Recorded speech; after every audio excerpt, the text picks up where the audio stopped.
we treat it, the way we try to exterminate it, and it has to be tough. And we have to, and kind of the UN idea, like to have the United Nations is a great idea, but every country has to be involved in some sort of way where they're all a member, and if any of that happens, everybody's against that one country and nips it in the bud. Nips it in the bud and stops this fucking radicalization. Because it's sleeper cells. It's like sleeper countries. These countries, people are hiding and they're developing this fucking disease in their country, and all of a sudden they're like, hey, welcome to the world. Look at this. We're about to murder a bunch of fuckers just to show you that we're here and we're not going anywhere. And everybody's like, wait, they're humans too. Just because they want people doesn't mean we should fucking exterminate them. And that's where we have another problem. Point of order, moderator. This is Megatron. Put me in the queue. Yeah, absolutely. So Mo, Bree, Farsad, and again, how are you? Good afternoon. I would like to hear from a lady that's on the stage. What do you think about that? What should the world do to deal with this radicalism right. And the threat of innocent people being murdered? Is it a superiority complex when it comes to religion? What is it? My religion's better than yours? Damn right. I'll bring the bombs to the yard. Ooh, like what? I don't understand. What the fuck's going on here? Well, as a woman, I think that we leave it up to the men. I don't think that this is this isn't women's lane, you know? So I think just leave it up to the men to decide. That's it. Yeah, more hugs. And I... Point of order, moderator. This is Megatron. Put me in the queue. I know. Farshad, go ahead. Megatron, please don't run a roll here. We got some good, fucking amazing, smart people on stage, in the room, in the audience, and you're one of the most intelligent guys I know. So please get out of the trolling.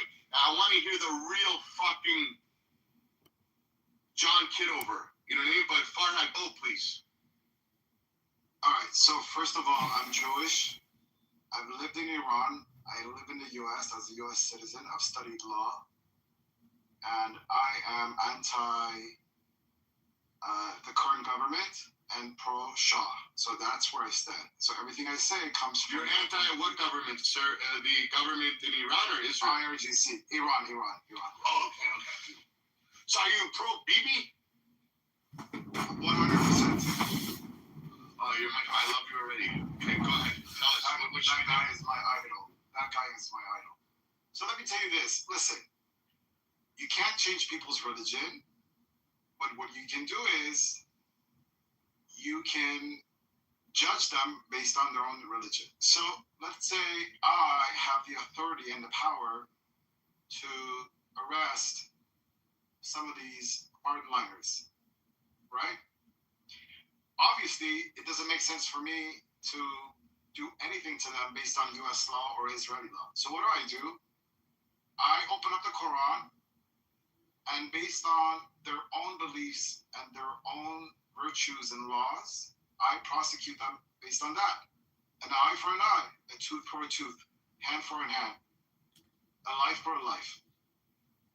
This way, if they deny... That's great, but how do you deal with the superiority complex where people want to gatekeep their own community and protect them and show a blind eye because, like a Jew for another Jew, they're like, he's a Jew. I'm not gonna be as hard on him.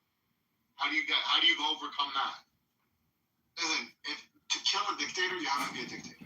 You can't be a softie if you're gonna prosecute and bring judgment. So once you come across one of these idiots, you have to lay the law, and you have to do it based on their own religion. You can't do it based on the American law, the Constitution, or the Israeli government, or this and that. You have Israel, where you have a terrorist that kills all these innocent people, women and children included, Muslims included, and then what do? You put him in jail. And that's not justice. Why? Because the Israeli government doesn't believe in capital punishment. The only solution is you prosecute a Muslim based on Muslim religion. And if in Islam it says you killed somebody, you have to be killed, fine, so be it. If they deny the judgment, that means they're denying Quran. It's as simple as that. But then they can use their book against you. So from my understanding, and correct me if I'm wrong, so every time that you're trying to use their book to show what they're doing is wrong, they're like, read it again. It talks about Read it again.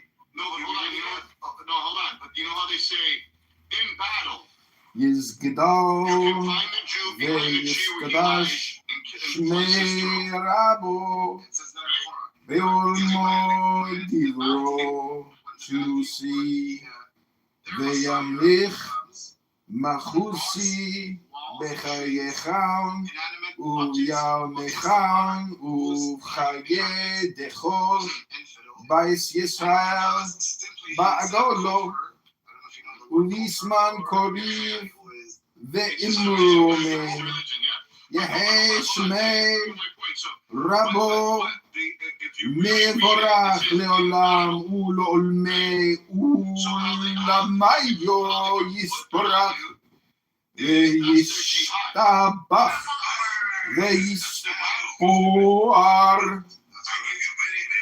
ירא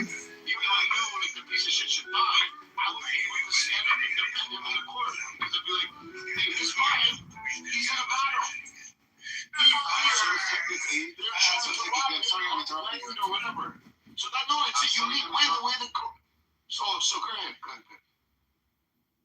So the thing is, legitimacy of Quran comes in play, and the battle comes in play when their Messiah is here. Till then, it is non-existent, and they don't have any authority to anything that you're reading Quran where it says you're supposed to kill, you're supposed to maim, you're supposed to cut their arms, or even whatever they're doing, the capital punishment that they're saying. So when you say war, if they're using the premise of we're in war, so anything goes in war, and we did it to adhere to Quran, yes, in times of war, absolutely. There's no Mahdi here, there's no Messiah here, there's no whatever they call this guy, Imam Zaman, as they say, the Imam of the times. Since he's not here, there's no legitimacy to what they're doing. Therefore, everything that they've done is based on fallacy and personal belief. You have imams throughout the world within the 1400 years of Islam who have stated personal Sharia laws and all these hadiths or whatever that bullshit that they've come up with to justify their own actions. In Quran, there's no legitimacy in what they're doing, unless there is a war, which is Mahdi has here. Yeah, but to them there is legitimacy. So How do you tell a guy that's special needs that he's special needs? All right, baby, let me tell you this. You know what I'm saying? You understand what I'm saying, though, right? I hear you 100%. Like if you were drooling and you didn't know you were drooling, and I have to tell you that you're drooling, you're gonna think that I'm weird. You're gonna think drooling is natural. So in a court of law, there's always a prosecution and there's always the defense. The defense will put up their claims, Yeah, they're arguing themselves, and the Yeah. prosecution, correct, and the prosecution will do the same thing. That will happen in the U.S. courts, where you have the Constitution, where you have the state laws, federal laws, and any other country. And in Islam, you have the Sharia law and the Quran. They can put up whatever arguments. It is accepted to hear these arguments. At the end of the day, my 2 cents on it is you cannot prosecute a Muslim based on the U.S. Constitution or the Israeli law. You have to do it based on their own law, because that will give us the best judgment and the fairest judgment, and it will actually quiet a lot of people who would say, why is a Christian prosecuting a Muslim? Why is a Christian, why is a Jew prosecuting a Muslim? That is the best possible solution. And the best capital punishment you can ever find in any law is provided in Quran. I think you're gonna run into the biggest mistake you've ever walked upon in your life. Because the second you start doing that, and that's where the problem is Sharia law, and the Jewish law, and all types of law. because you have to. No, that's what I love about the Torah. It says respect the laws of the land. Before, right? So in the Torah may say one thing, but the laws of the land, if it supersedes what says in the Torah, you have to respect the laws of the land before the Torah. You understand? My example of what I'm telling you is, I'll tell you, it's probably 20 years ago. Go back, Billy, go back 20 years ago. Hold on, I'll tell you why. Because in the Quran, there's things that you could read, like certain surahs or certain hadiths, that you'd be like, yo, there's no way it says that, man. And then somebody will read it out to you and you'll be like, fuck. Now you expect them to prosecute somebody? You and I, this is foreign to you and I, Bibi. This is foreign to you and I. To a Muslim that is accepted normal way of doing things. Go back to Yishkadash Shmei Rabo Beolmo who was killed 20 years ago. Shurusi I'll give you a clue. He Veyamri was a tyrant, and he Malchusi was prosecuted based on his laws, Bechayechon and he was honored. Uviao Mechon Uvecheye Dechol Bes Yisrael Ba'agolo Uvisman Tori Veimur Ole Yehem Shmei Rabon Mevorad Leolam Olme O Lemeyo Yisborah Ve'yishtabach Ve'yispar Ve'yisala Shmei Dekucho Ve'rich. So when we Persian people immigrated thousands of kilometers away from our home country due to some Sharia laws that is actually Kol bichoso restricted our borders of ve'shiroso life. tush They didn't let us bechoso. live freely. Okay, we had to suffer immigration, loneliness, tough days. But when we get our country back, wouldn't you think like are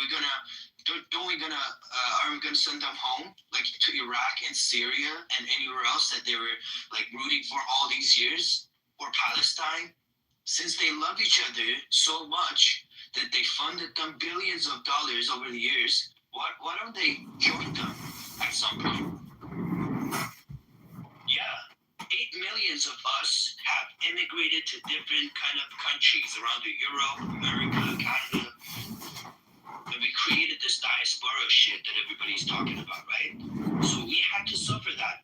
But since the revolution is happening at this moment, shouldn't we do the same thing? Do we be civilized people all of a sudden? Why? Why should we? For 47 years we got slaughtered. We've seen the real Islam, the true face of it. And now we have to be secular, we have to be like civilized group of people. Now we have to like West. No, bro, it's Middle East. Like the guy said, eye for an eye, tooth for tooth. That's the problem, though. Just by you saying that, it means I'm not sure you understand what eye for an eye means. I understand what you mean. Yeah, we have. What does eye for an eye mean? No. I feel what you're saying. Okay, you're saying like Iran should be secular, should be like acting like more civilized toward these groups, but the thing is, it's not possible. First, they have to be like cleared. Some of them they have to be cleared because they're murderous. They actually have their hands dirty by our bloods, right? They cannot simply stay, as the Crown Prince even mentioned it before, right? If you didn't get your hands dirty, so there's a place for you. But if you did, no. So when the opposition leader is saying that, who are we to decide? We support the guy. We support the guy. Shouldn't we just feel supporting the guy? The Reza Pahlavi is against it blind justice. He said it many times. He does not like blind justice.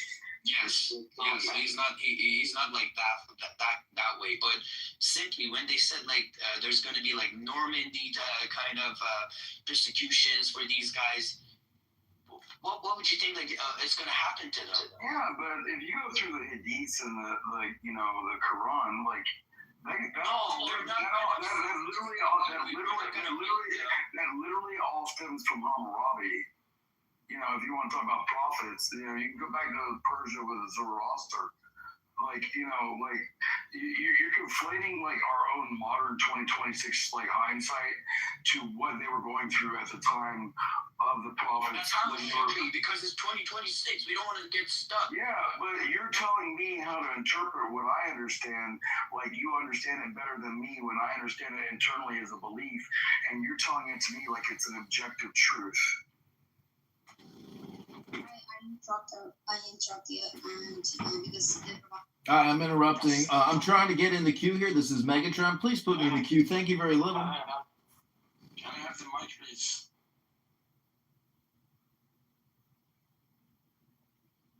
Can I have the mic? Bro, go for it. There ain't no mods giving any direction.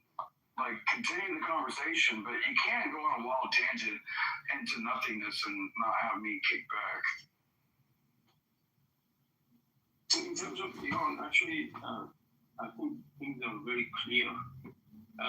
The question that Bibi asked, and as far as I heard from Nasser, he was trying to answer the question, but it didn't go through. The question was very simple, and I think the answer is also simple. What to do with the extremists, with the fundamentalists, and the terrorists? Basically, in terms of Iran, this started happening and it spread all over the Middle East after the revolution, the Islamic revolution, when the mullah took control of the country. In order to fix this problem, there has to be a regime change in Iran. That's the reason. That's the fix for this issue. We don't need to go through the theory and ideology of those people. There are so many ideologies all over the world. But we don't hear from them. Why? Because they don't have support. They don't have a regime. They don't have financial support. They don't have a network. But these extremists, these Islamic fundamentalists, terrorists, they have support. They have a regime in power in Iran who has control to all the income of Iranian oil and gas and so many. Iran is basically a rich country, but these rich resources goes to the hand of this regime, and you now see that this terrorist network is spread all over the Middle East, even far beyond Middle East. Now they are going to atomic bomb. So this regime is very dangerous. The fix for this issue. I've been fighting this regime for 2 decades. What are you talking about? We are not fighting with this regime for 2 decades. There was Shah Mahdi under Mukhtar al-Sadr and like the Ayatollah. Yeah, I have. I'm talking about the Iranian regime who was the root. Okay. Yeah, I'm telling you the same regime. I've been fighting with. No, we've been. Cool story. You go back to Ollie North with the Iran Contra during the 80s. Did anybody try the regime in Iran? Did that? No, they did not. They changed the regime in Iran. Wow, you don't remember history? You can just mute your mic for a second. Farah, you've been talking for a while, brother. You've been talking for the regime. Okay, Farah, you've been talking for a while. Please land your plane. Yeah, okay. So basically the answer is changed. They never tried to change the regime in Iran. Iran is the root of all these terrorists. You want to end the terrorists, Islamic terrorists, you need to change the regime. Simple as that. You like it or not, that's the reality. So simple, brother. All right? And I keep on hearing on this stage, Iranians, however you want to pronounce it, advocating for us to ensure regime change. That is not our job. We've already spent our blood and treasure. Okay, my God, brother. Do not interrupt Anthony. He's patiently going to interrupt anyone. Let him speak, though. Let him speak without interruption, guys. If not, I'll shoot you. And by that, I mean I'll put you at the bottom of the stage. Let him speak. Appreciate you being here. He's missing it. Let him speak. You're going to get shot, Master. Bang it. Bang it. Yeah, so we spent a lot of blood and treasure already, and we continue to. All right? If our president makes a decision that it makes more sense to negotiate with the existing leadership in Iran, I don't see anything wrong with that. You know, like at a certain point, people have to take responsibility for themselves. People have to take a hard look in the mirror and make a decision for how they want to live their lives. I am not disrespecting the Iranian people at all. I'm just saying, don't make us responsible for your future. Don't make the United States of America have to change your living situations. You guys need to do that. You guys need to make a decision. That is not on us. And I keep on hearing that same narrative being pushed over and over again. You're trying to terrify us. Oh, they're going to develop the bomb, and they're going to do this, and they're going to do that. Listen, we're going to do what we feel is in our best interest. We trust our president. He has a very, very, very high approval rating amongst his base, the people that believe in him, the people that believed in him previously, and we trust him. So if there's a regime change or not, it may not end up being a regime change. We back our president. Thank you for listening. Hi, this is Megatron. I'd like to go now. Go ahead, Megatron. Remember, So- don't troll the stage, bro. Yeah, I'm not trolling the stage. I have what's called a book in front of me, and I'd just like to read the Mourner's Kaddish, and good Shabbos, everyone. The Mourner's Kaddish is the last chapter in the Siddur. It says, "Magnified and sanctified be his great name in the world, which he hath created according to his will. May he establish his kingdom during your life and during your days, and during the life of all the house of Israel, even speedily and at a near time, and say ye, Amen. Let his great name be blessed forever and to all eternity. Blessed, praised, and glorified, exalted, extolled, and honored, magnified, and lauded be the name of the Holy One.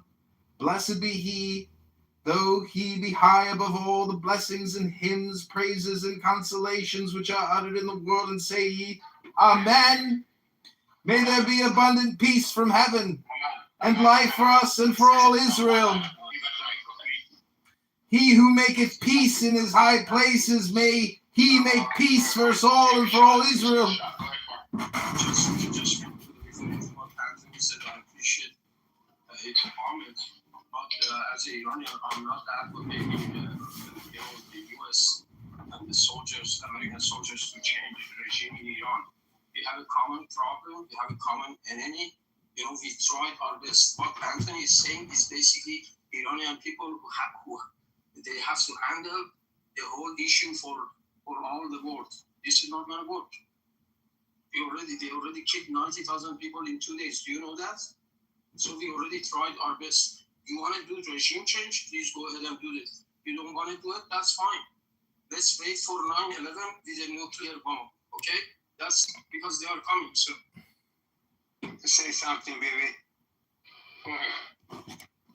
I don't expect. I live in this country for many, many years, and I'm a citizen. And I do love this country, the Constitution, the Republic, and what it stands for.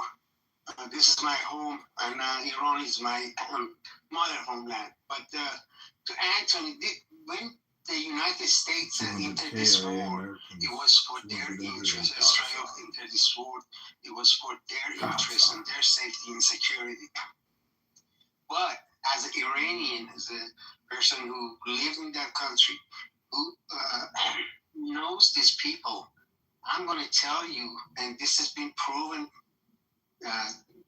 decade after decade after decade, you cannot trust these people.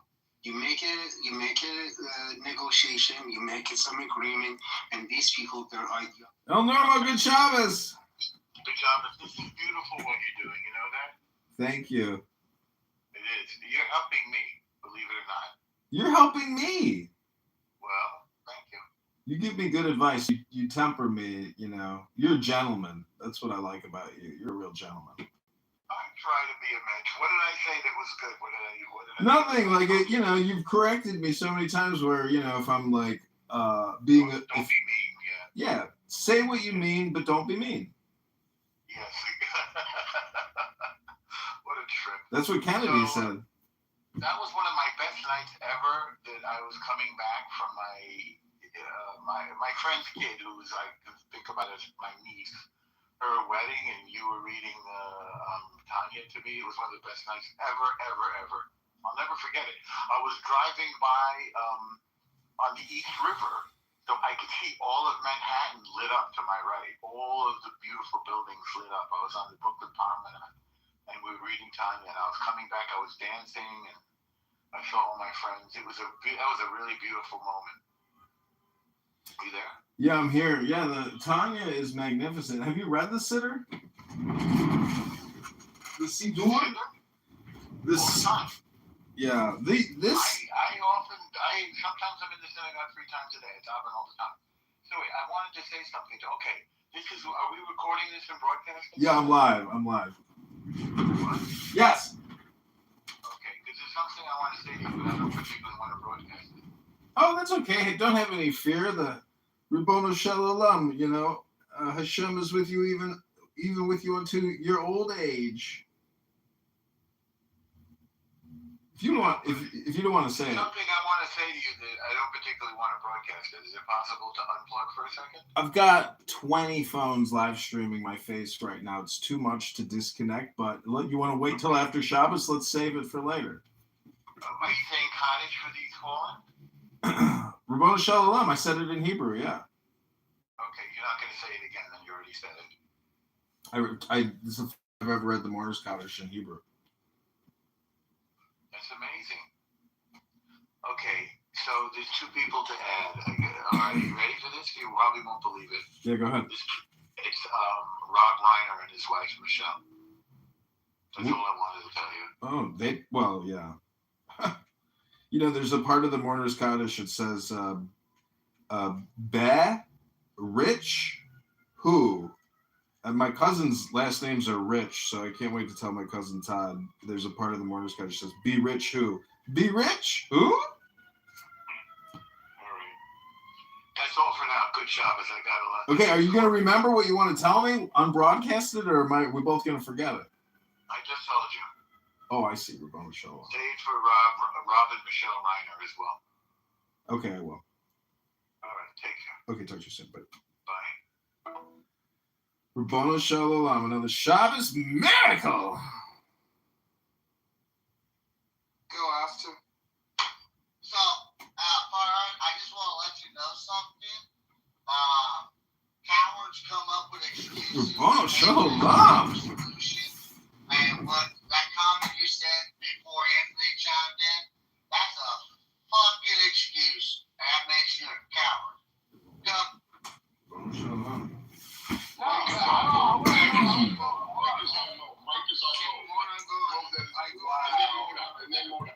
Alright. I can give her mic.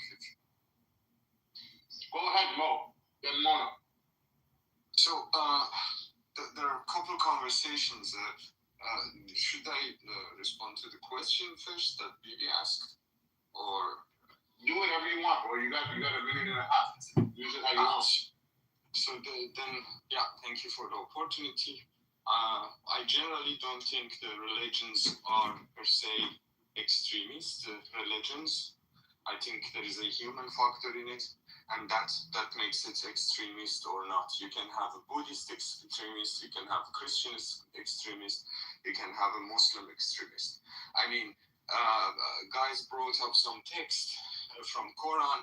If you dive into any other religious literature, you probably can cherry pick and bring up something and interpret it in a way that you want. Are you Muslim? I was born Muslim. I'm not practicing. I'm kind of anything. And then there is also, in every ideology or everything that tends to ideology, I think there is a universal potential to turn to extremism. So I think technically, if you think Muslims are the Islam is the reason of extremism, that's wrong. You can probably point out on certain. Why didn't you follow the path of Islam? Why did you leave? Generally, at the end of the day, I live in a free country. I'm not living in Iran. I can live whatever way I would like to. No, I know, but why didn't you follow your religion? Generally, I have been very much into philosophy, so I think we can have a longer discussion about believing in God or some other theologies separately. So I have a more scientific and agnostic approach to this concept of the religion. So which is a longer conversation. So you an atheist? I would consider myself as an agnostic.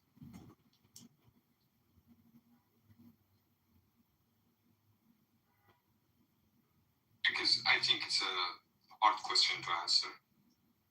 And I don't know it's as good as I know. Well, actually, the one that was supporting IRGC the other day. I never supported IRGC. Oh, yeah, correct. I supported Iran. Of course, we had a conversation, and I also have my stand about what's happening on the political scene. I just, I would rather to talk with the right-wing patriot Americans than you, because I think they love their countries, and I'm happy to fight them. No, hold on. No, so do you believe the people that are like her, that are against the RGC, they're traitors?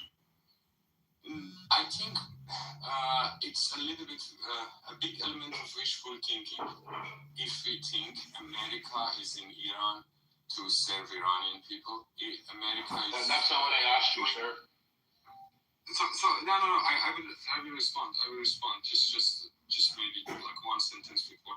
I believe America and Israel are fighting against Iran for their interests. And whoever is not... Again, that's not what I asked you, sir. Do you believe that she's a traitor? I think they are traitors, yes. To country. Okay. So why didn't you just say that at the beginning? Why do you guys need to give a story? I'm sorry.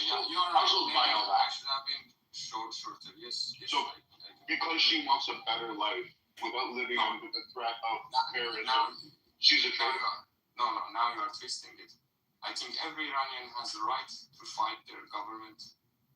But not every Iranian has the right to ask to be bombed because they don't like their government. That's as simple as this. For instance, I don't know. For instance, imagine some police brutality happens in America against some minority group. Is it good for that minority group to ask for Iranians to invade them, to free them of systematic racism or whatever discrimination? No. No, you make a very good point. No, same applies to Iranians. You make a very good point. Thank you. Bro, if you think that's a point, you don't know what the sharp is.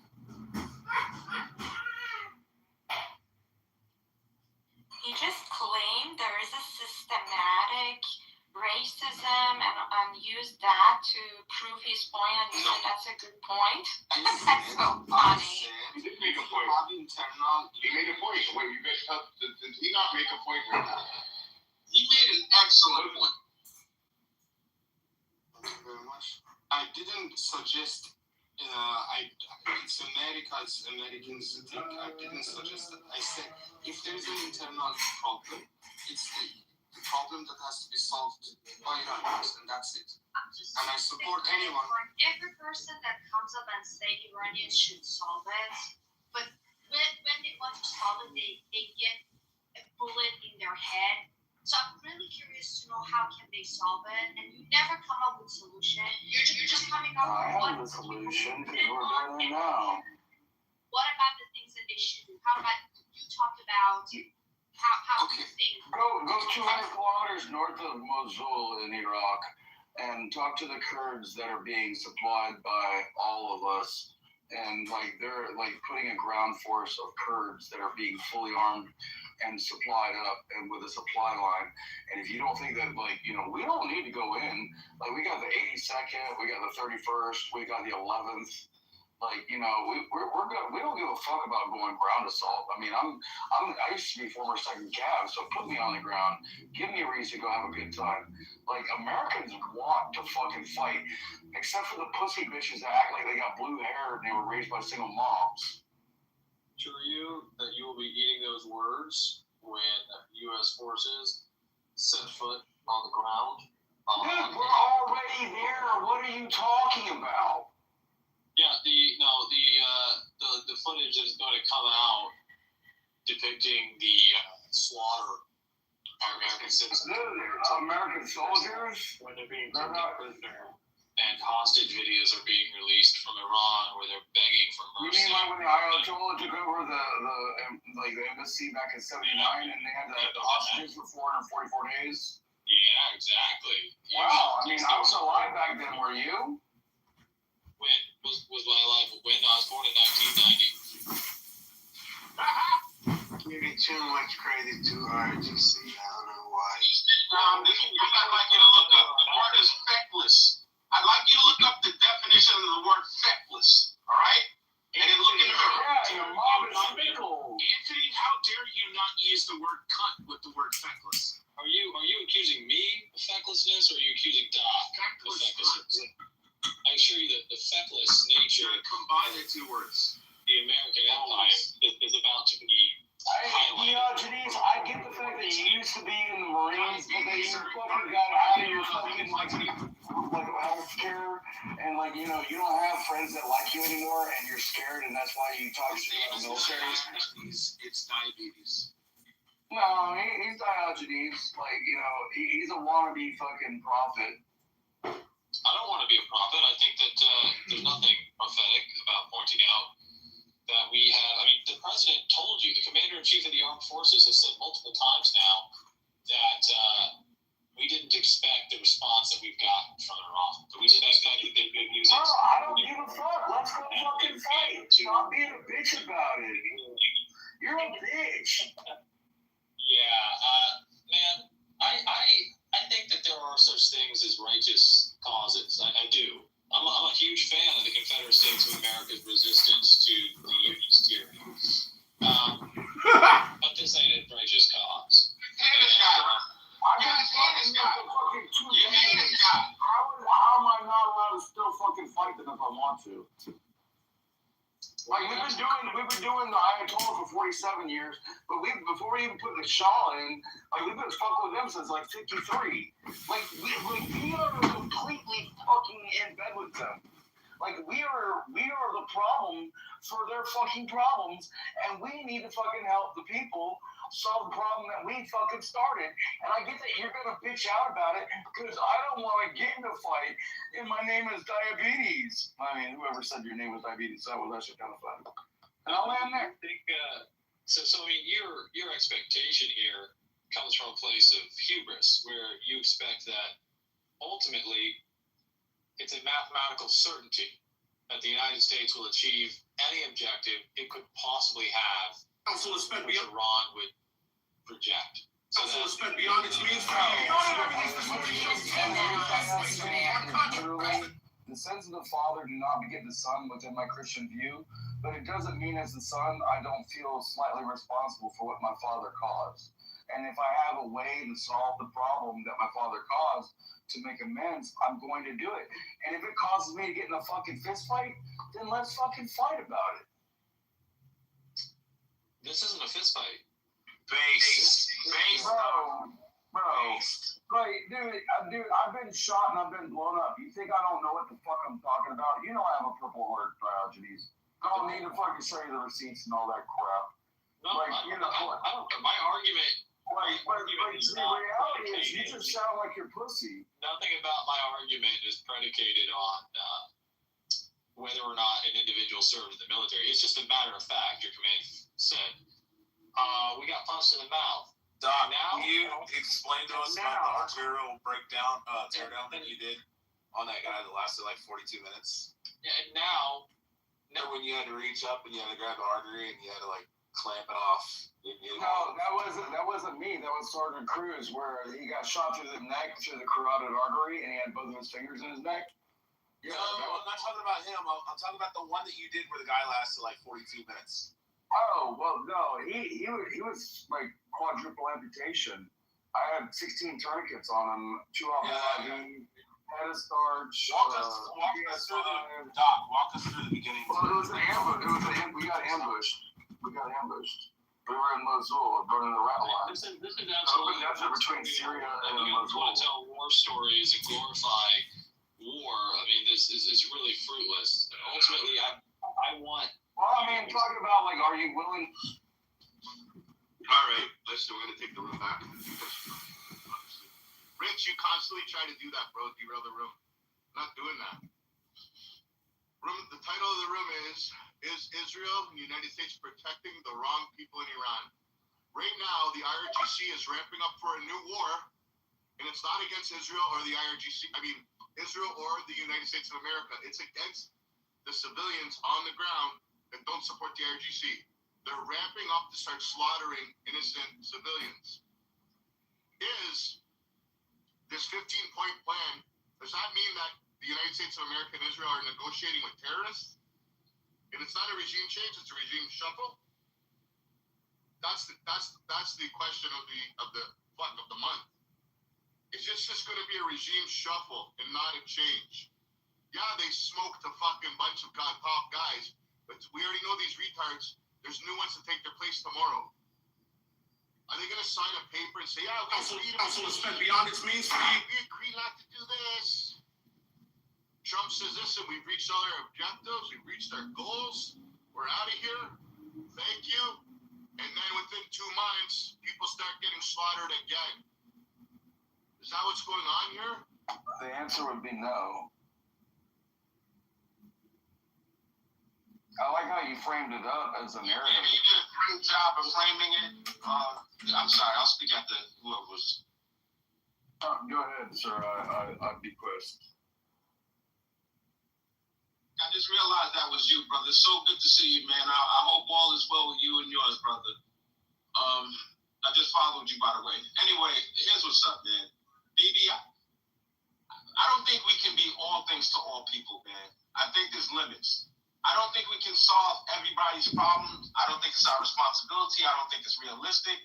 I just, it's at a certain point, we have to say, look, we're going to accomplish X, Y, and Z and move forward from there.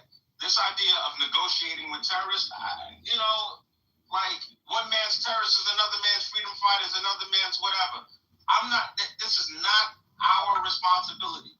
If the people of Iran want to take up arms and we can support them in that goal, I'm with that 110%. I'm happy. I would ask you, Anthony, I'll go after my lady. Anthony, if you negotiate with this regime and they break the negotiation, okay, not everybody get off mic and rudely interrupt the man. Let him finish. Thank you, bro. So listen, ultimately, I'm not worried. There's going to be consequences if they break the agreement. We haven't had a president like this. Farhad, bro, you're gonna get shot, man. Stop interrupting. Please go ahead, Anthony. Council has spent beyond its means for years. Beyond everything. Chicago's new mayor, John. This is a once in a lifetime. Chicago's new. The stars just happened to align, and we had this guy in that chair that was willing to actually make a decision. Mayor John. That wasn't going to just stick with the status quo.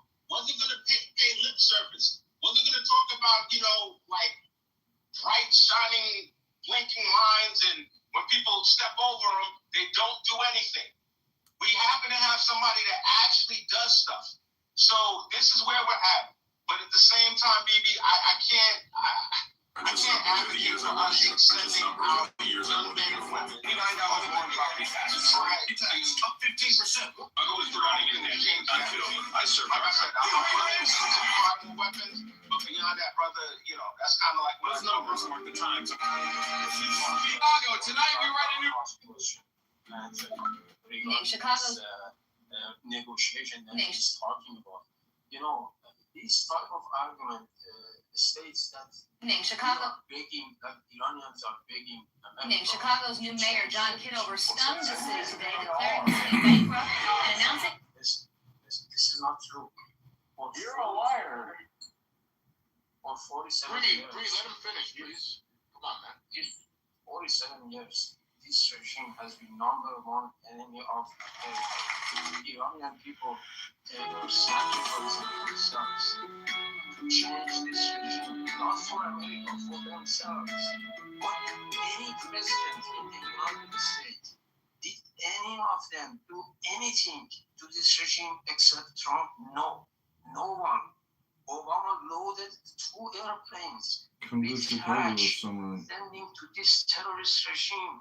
What he got in return, a ridiculous deal. They were negotiating with this regime for 23 years. 2003, they started negotiating. Now you want to negotiate? Okay, go ahead and negotiate. I have no problem with that. Don't get me wrong. But my question to you is that if they again and again, they break their promises because they lie, I'm not going to trust anyone who lies. I'm not going to negotiate with someone who lies because he's going to lie to me. If they lie to you after negotiation, what you going to do? What is your solution? What are you going to do after that? Negotiate again? That is what you guys are doing for 23 years. Yeah, I would like to speak because I would like to say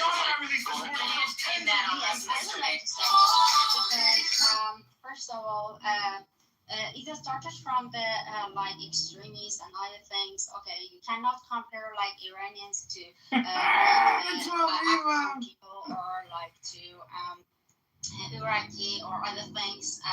No, not in any of those countries people burned mosques. So, Iranians inside of Iran are, especially young people, my majority, they are, I'm just apologize because of my English, it's not perfect, so whatever.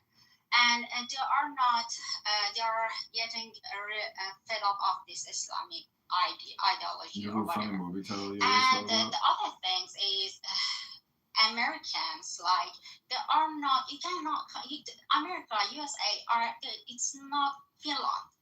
Is not a country that's just there. They cannot do anything about any they actually they are look like head of the body.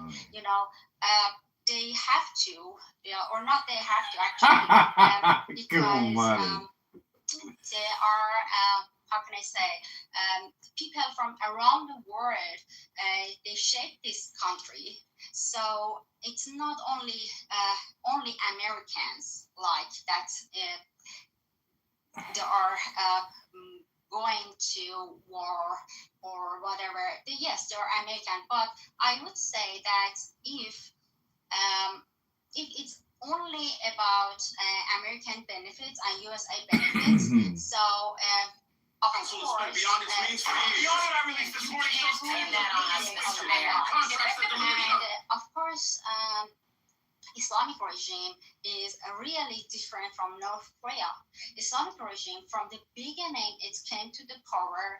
It didn't mean to rule on a single country. The ideology was to spread from Iran to the whole world.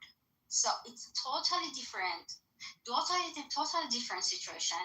If you negotiate with this brutal regime, it would be like Obama that they negotiated. And what will happen? We are talking about the time. We are talking about the people with the same ideology. What will happen? The holes they're made inside of the ground, the city they made full of them rockets. It will be bigger. That's you cannot imagine how big it will be, how much equipped that they will be, like how they get richer and more powerful to go through this ideology, to go and control the world. They already sent so many people, so many people like the founders, 2,000 people outside the world. They're not only Iranian, but from the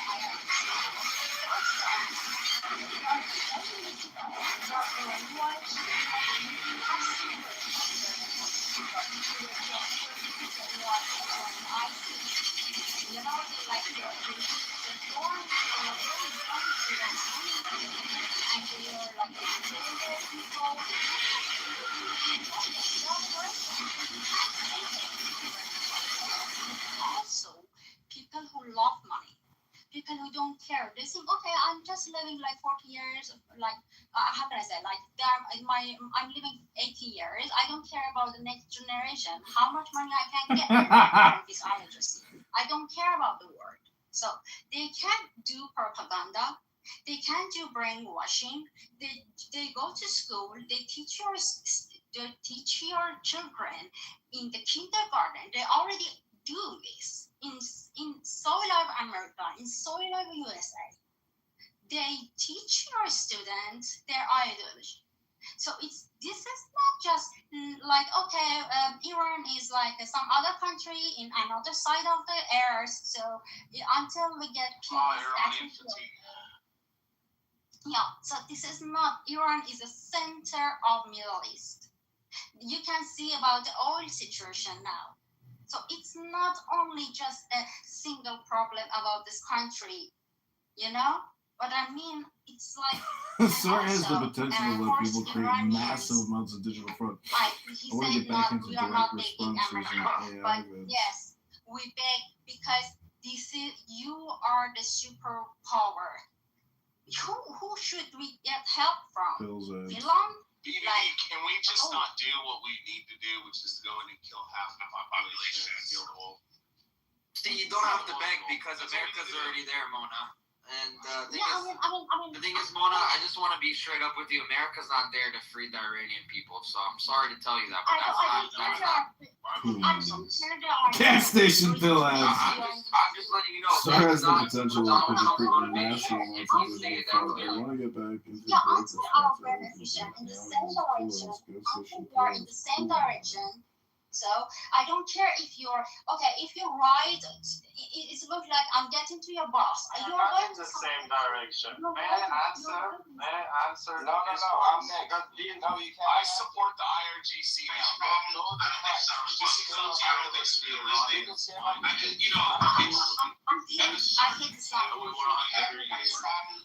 Alright, okay. Go ahead. Who was saying that's He was telling them that they're factually wrong. Both this lady, both this lady. Guys, after him you can go. Okay? Okay, sure. Yeah. The thing is that uninformed people like Anthony state that this is not our problem, this is Iranian problem. Why should we risk our lives and resources? The first thing that this Islamic regime, this terrorist regime did, they attacked the U.S. embassy, took more than 400 Americans hostage for more than 2 years or 1 year and a half. Okay? And from that day, they started attacking the American embassies, the American citizens all around the world. Okay? They started killing them. And Iranian citizens who were American citizens, they were also slaughtered. And they have been threatening, we will wipe the United States and the Israel from the face of the earth. And this is their promise. Okay? And that's why they're trying so hard to attain to the nuclear warheads. Okay? This is not just a simple problem that the Iranian people have. This regime has deployed their proxies all They have killed thousands of Americans. This is also what Trump and the others cite street bombs and that kind of stuff. They have been creating these Hezbollah and Hamas all around Israel. And what else? Actually, America is paying more than $40 billion every year just to protect Israel against this regime. $40 billion. So you are already losing money on this regime. You've been trying What else would you like? What else would you like to film but couldn't get done or still want to get done? Has helped you. And now they are invading U.S. bases all around Middle East, and they say they're not gonna stop until. Household has spent beyond its means for years. The order I released this morning shows 10. So they're just gonna keep killing the American soldiers and American citizens. And now they have proven that they have missiles.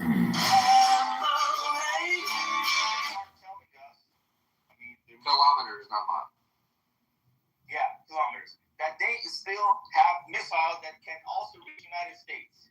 So bullshit. They are actually trying to destroy America around the bases of America and also America itself, and to kill the Jews and Israel, which they have shown that they are doing all this. You act like Kim Jong-un is not next. Wait. They can wrap it up in 30 seconds, bro. Yeah, they showed you the second Holocaust on October the 7th. They showed you the second Holocaust. So this is not an internal problem, and the hypocrites like this mode, they are using this fallacy. It's called whataboutism. They shift the focus away from the original issue, mass killings, these terrorist actions, by bringing up something else like it's internal. What about USA and that kind of stuff? And you fall for it. And I didn't say that. Say, wow, what a I didn't say. What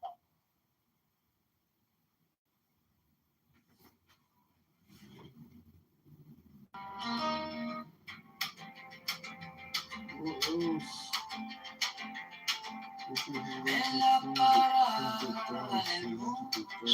Very interesting. La señora con su cruz me preguntó. I talked to any terrorist on here before. It's fine. It's not a big deal. Okay, what? I think it's good to hear some people that are in the opposition because first of all, poco quiero. Dice, quiero a alguien que al fin se parezca un poco a mí. Yo para el mayor de Chicago, para los botes, para el bar, para las personas de los peoples que nunca salen en los libros. Yo para el mayor de Chicago, la voz del norte del lado sur, para la familia del lago que sueña un futuro azul.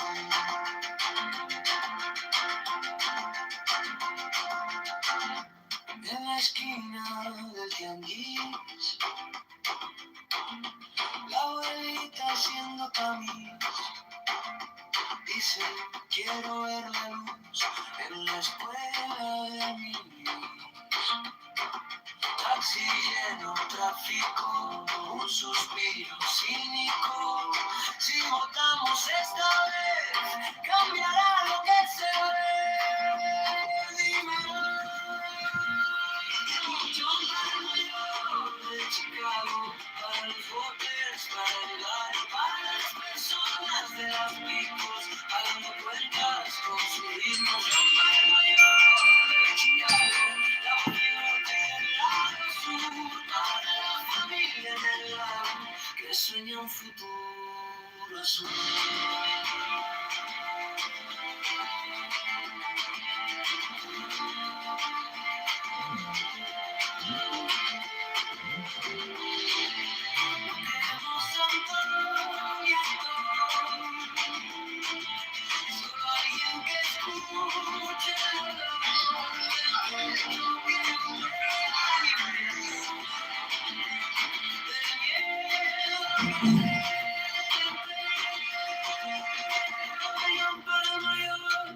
Chicago, para los botes.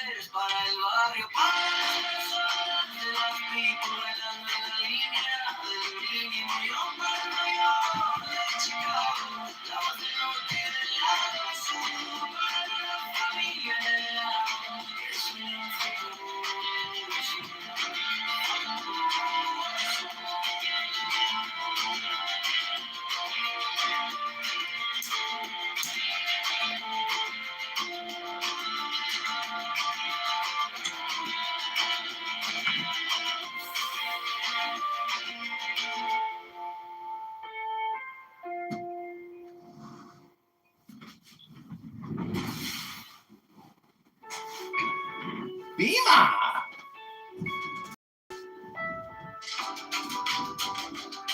Bima. Oh, Bima. Bima, Bima. Mi favorito, begonia, la flor de begonia.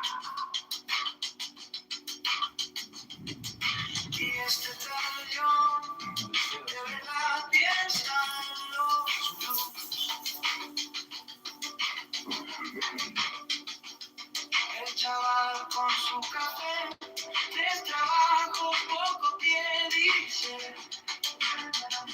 Quiero a alguien que al fin se parezca un poco a mí.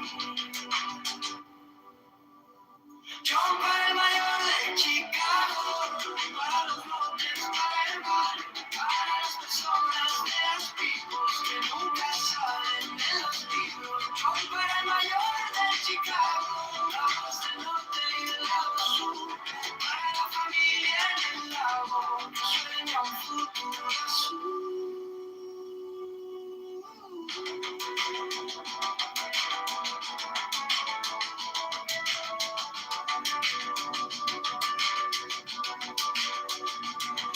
En la esquina del tianguis, la abuelita haciendo tamis dice: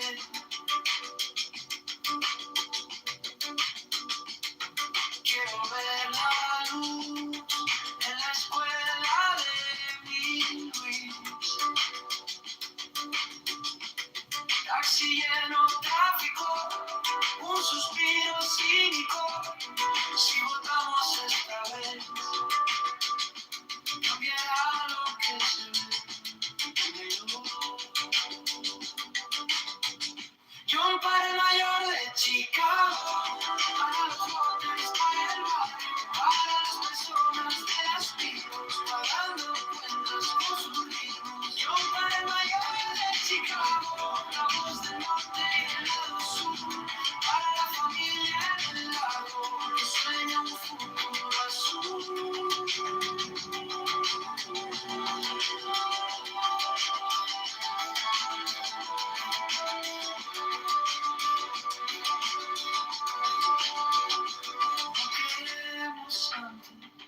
Ni actor, solo alguien que escuche el ruido del techo que gotea en invierno, del miedo a perder el empleo. Son para el mayor de Chicago, para los jóvenes del barrio, para las personas de las picos, bailando en la línea del mínimo. Yo para el mayor de Chicago, la voz del norte y del lado sur, para la familia en el lago, que sueña un futuro azul.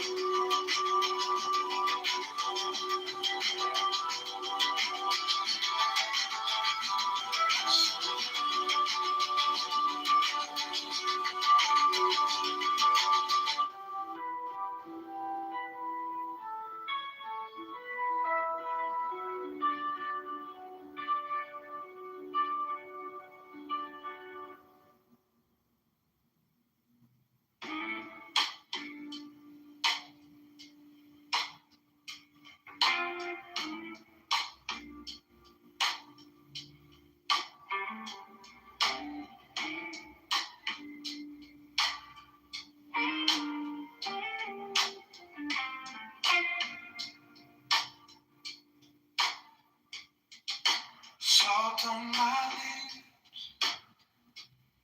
quiet laughs on my low tide. You trace a map on my wrist, like you've been here the whole time. Lantern sway slow, your hair caught a little sunlight.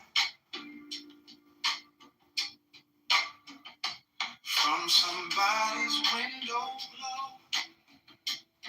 in the middle of the night. Under this moon in our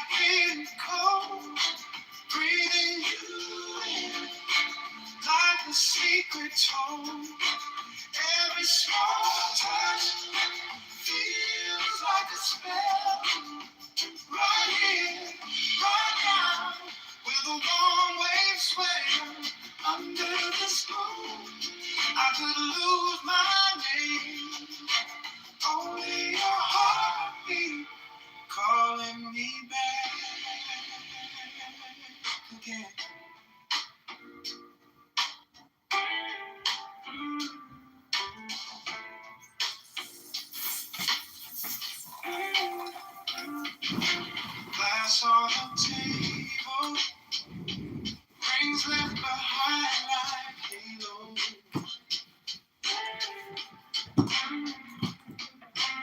And in the corner, spilling their hearts in the shadows. Your head on my shoulder, see humming low in the background.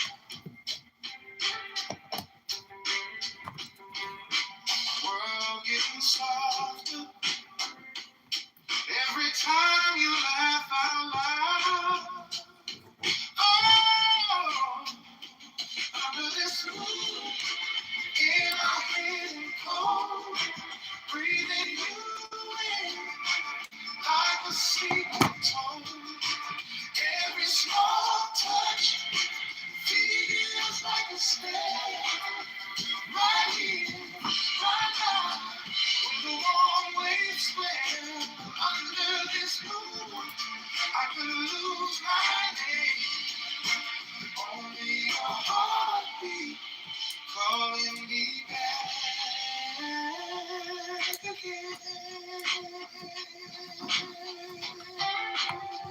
Oh, Chicago's looking weird. If the tide creeps in, let it cover our tracks. Leave the rest of the world where the shoreline cracks. Just your hand in mine, just that slow, soft line. If this is all we get, let it stretch all night.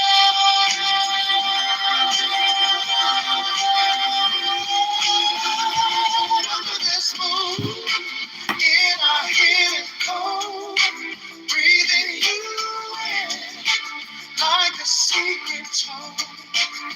Every small touch feels like a spell. Right here, right now, where the warm waves swell.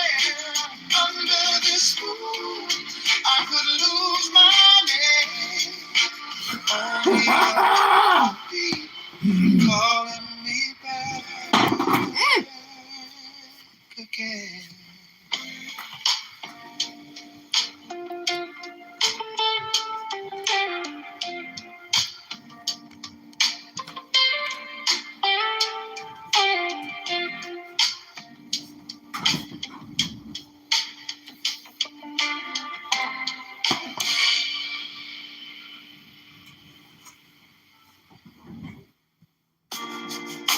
Any fucking damage.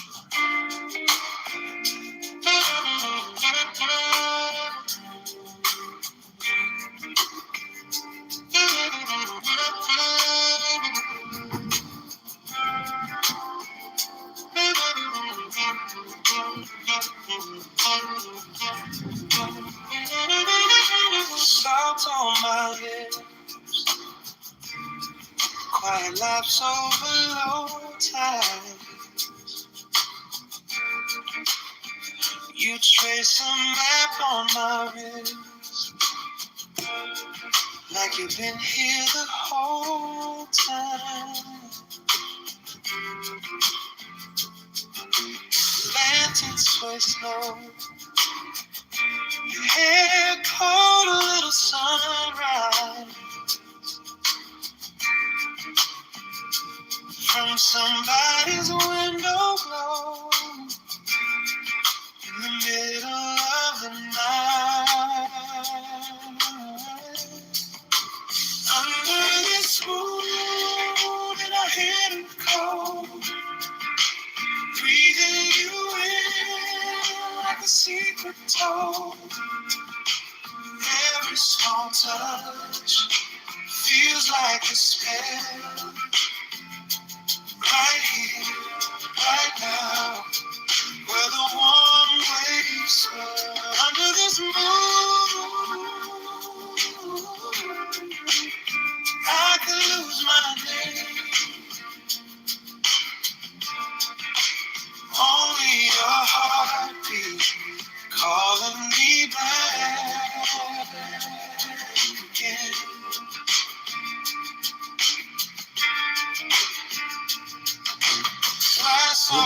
table, rings left behind like halo.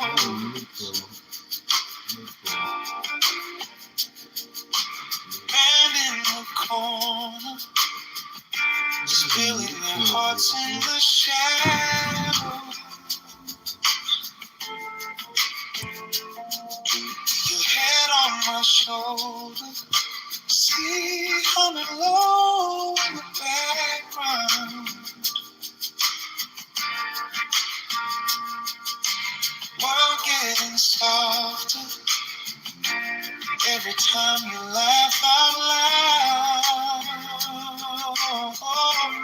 Oh, under this moon in a hidden cold, breathing you in like a secret tone. Every small touch feels like a spell. Right here, right now, where the warm waves swell. Under this moon, I could lose my name. Only your heartbeat calling me back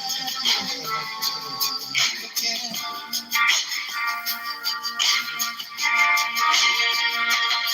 If the tide creeps in, let it cover our tracks. Leave the rest of the world where the shoreline cracks. Just your hand in mine, just that slow, soft light. If this is all we get, let it stretch all night.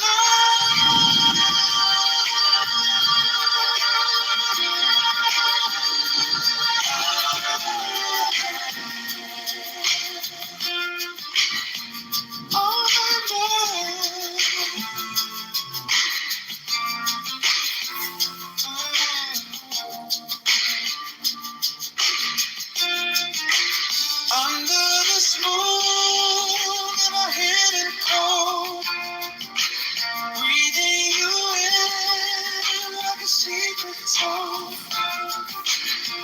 Every small touch feels like a spell. Right here, right now, where the warm waves swell. Under this moon, I could lose my name. Only your heartbeat calling me back.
Feet on the floor, crown to the sky. Breathe like a tide, rolling in, rolling by. Thoughts come and go, like birds on a wire. Watch them then wait, let them fade, let them die. I find the middle right here, right hand, left hand, same man. Inhale the chaos, exhale the chaos. I walk the wire, eyes closed, soft heart, strong step. I live back, I live by right hand. Storm in my chest, calm in my face. Both can belong in this one quiet place. Sun in my bones, moon in my face. I hold them both, let them dance through the strain. I find the middle right here, right hand, left hand, same man. Inhale chaos, exhale chaos. I walk the wire, eyes closed, soft heart, strong step. I live that, I live that right here.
Feet on the floor,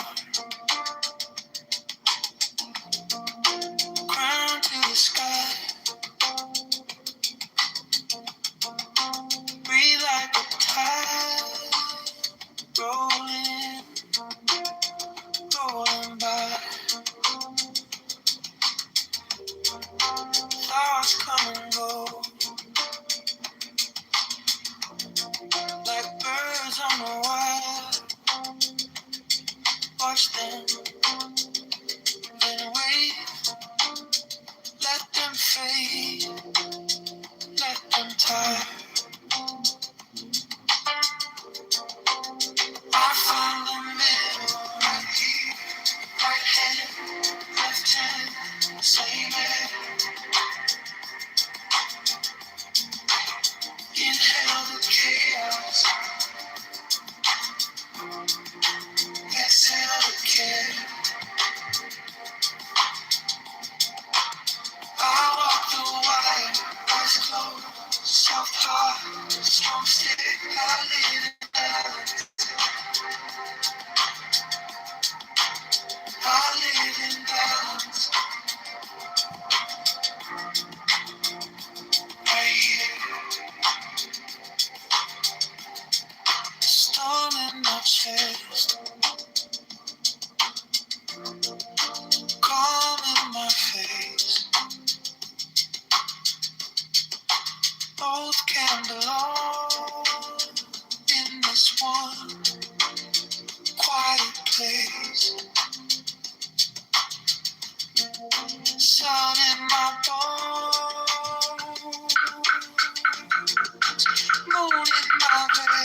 getting what you do.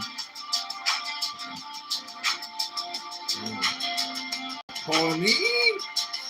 Pawnee! Pawnee!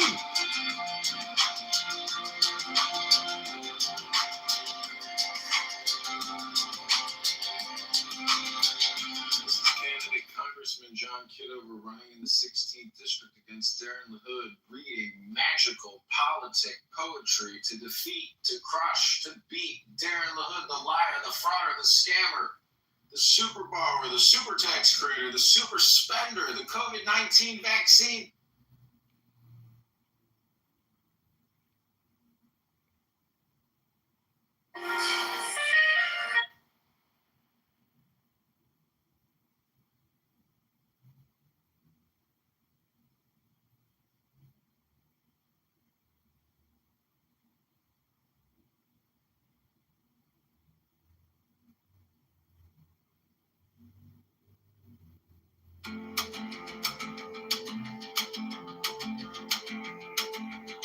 En la parada del bus,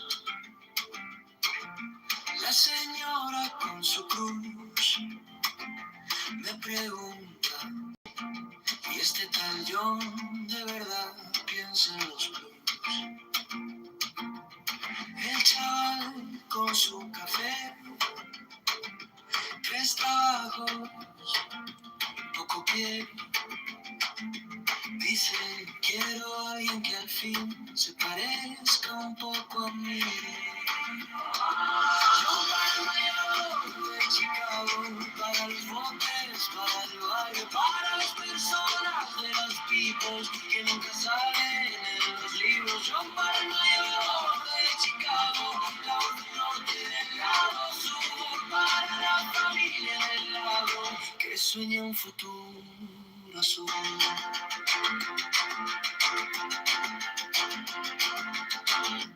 En la esquina del tianguis,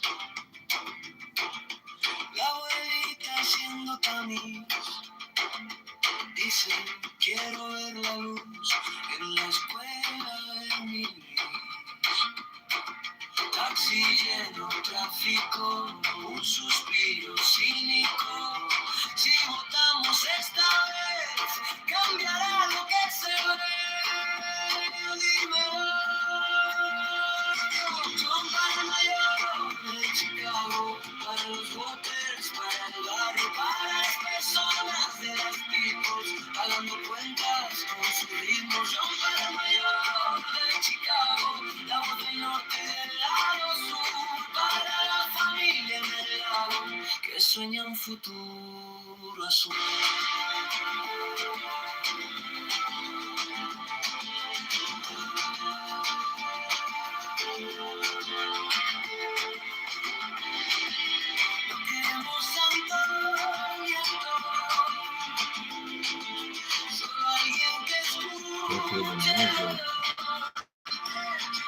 This one could put my own music on the platforms.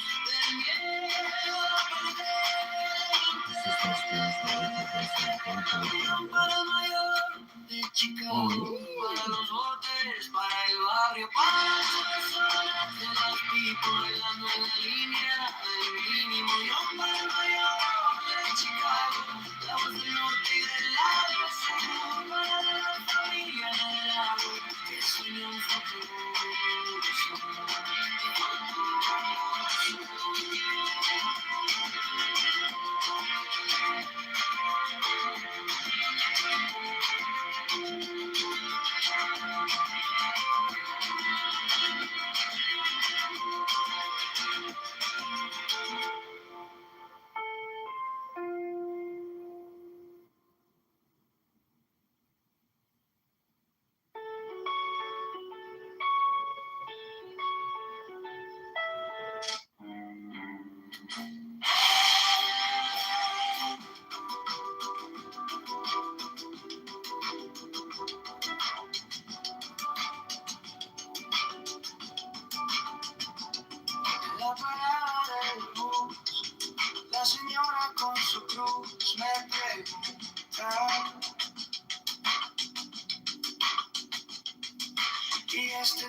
conmigo. John para el mayor de Chicago, para los hombres, para el bar, para las personas de las pipos que nunca salen de los libros. John para el mayor de Chicago, la voz del norte y del lado sur, para la familia en el lago que sueña un futuro azul.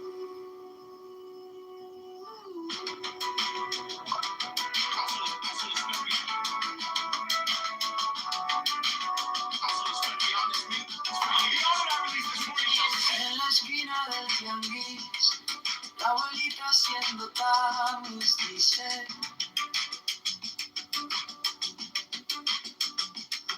quiero ver la luz en la escuela de mi Luis. Taxi lleno, tráfico, un suspiro cínico. Si votamos esta vez, cambiará lo que se ve. John para el mayor de Chicago, para los jóvenes, para el barrio, para las personas de las pipos, pagando cuentas con sus ritmos. John para el mayor de Chicago, la voz del norte y del lado sur, para la familia en el lago que sueña un futuro azul.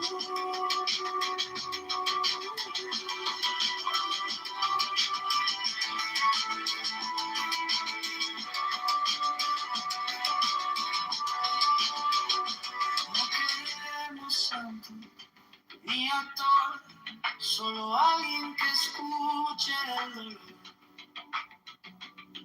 del techo que gotea en invierno, del miedo a perder el empleo. John para el mayor de Chicago, para los hombres, para el barrio, para las personas de las pipos, bailando en la línea del niño. John para el mayor de Chicago, la voz del norte y del lado sur, para la familia en el lago que sueña un futuro azul.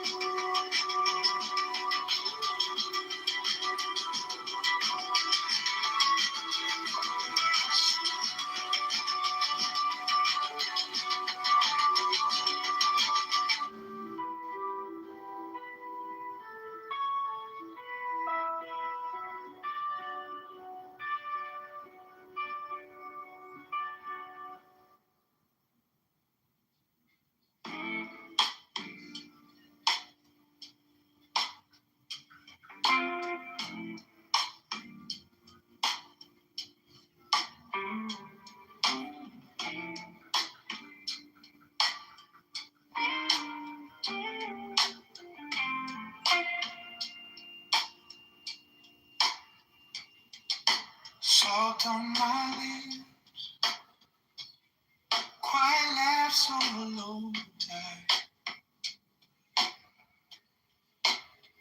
You trace a map on my wrist, like you've been here the whole time. Lantern sway slow, your hair caught a little sun. From somebody's window glow in the middle of the night. Under this moon, in our hidden cold, breathing you in like a secret tone. Every small touch feels like a spell.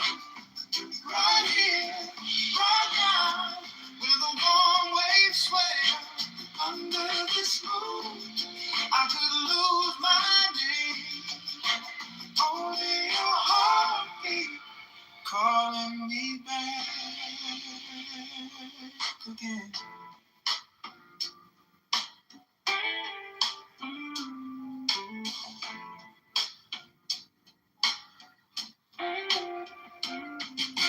Glass on the table, things left behind like halos.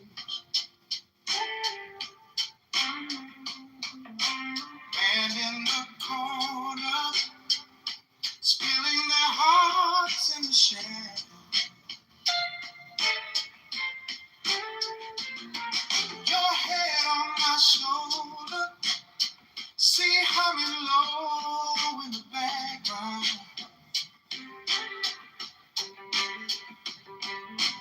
World getting softer every time you laugh out loud. Oh, under this moon, in our head cold, breathing you in like a secret tone. Every small touch feels like a spell. Right here, right now, when the warm waves swell under this moon, I could lose my day. Only your heartbeat calling me back again.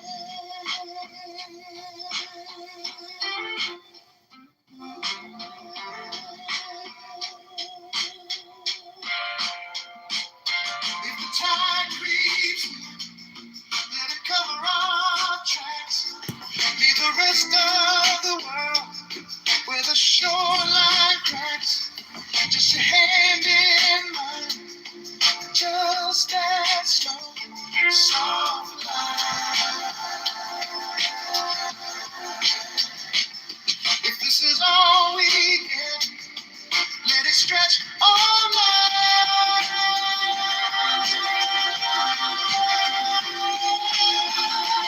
Under this moon, in our hidden cold, breathing you in like a secret tone.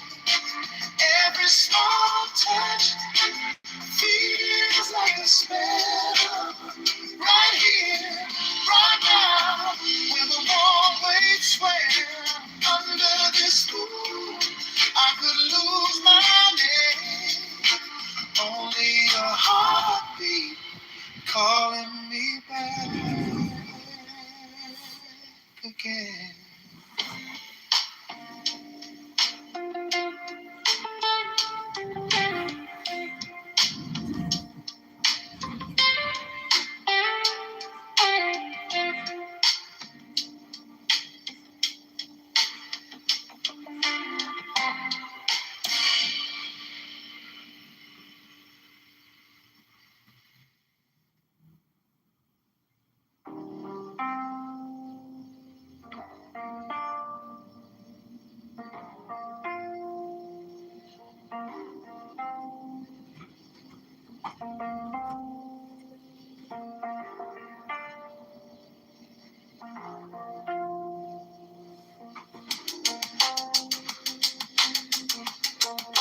Feet on the floor, crown to the sky. Breathe like the tide, rolling, rolling by. Thoughts come and go, like birds on the wire. Watch them, then wait. Let them fade, let them tire. I found the middle, right here, right hand, left hand, same hand. Inhale the chaos, exhale the care. I walk the wire, eyes closed, soft heart, strong stick. I live in balance, I live in balance. Right here, storm in my chest.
Powerful war song of Megatron, the supreme master and commander of the known light universe.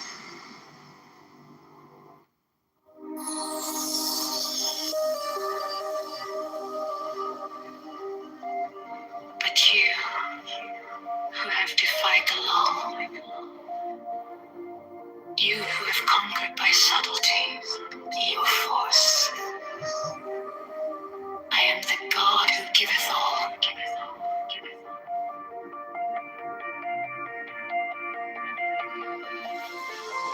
20 I ask you to sacrifice. Nothing at mine altar. I am the God who giveth all. 20 I fight. Life, love, force, fantasy, fire. These do I bring you. Mine hands are full of these.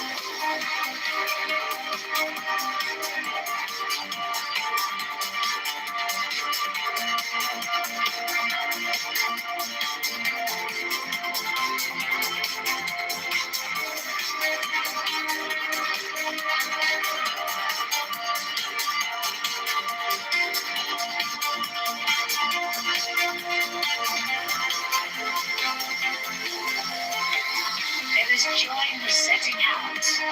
There is joy in the journey. There is joy in the goal. 20 things. Only if ye are sorrowful, or weary, or angry, or discomforted, then ye may know that ye have lost the golden thread, the thread wherewith I guide you to the heart of the groves of Eleusis. My disciples are proud and beautiful. They are strong and swift. They rule their way like mighty conquerors. 25. The weak, the timid, the imperfect, the cowardly, the poor, the tearful. These are mine enemies, and I am come to destroy them. This also is compassion, an end to the sickness of earth, a rooting out of the weeds, a watering of the flowers. 25. Oh, my children, ye are more beautiful than the flowers. Ye must not fade in your season. 28. I love you. I would sprinkle you with the divine dew of immortality. 29. This immortality is no vain hope beyond the grave. I offer you the certain consciousness of bliss. 30. I offer it at once on earth before an hour hath struck upon the bell. Ye shall be with me in the bliss. And beyond decay.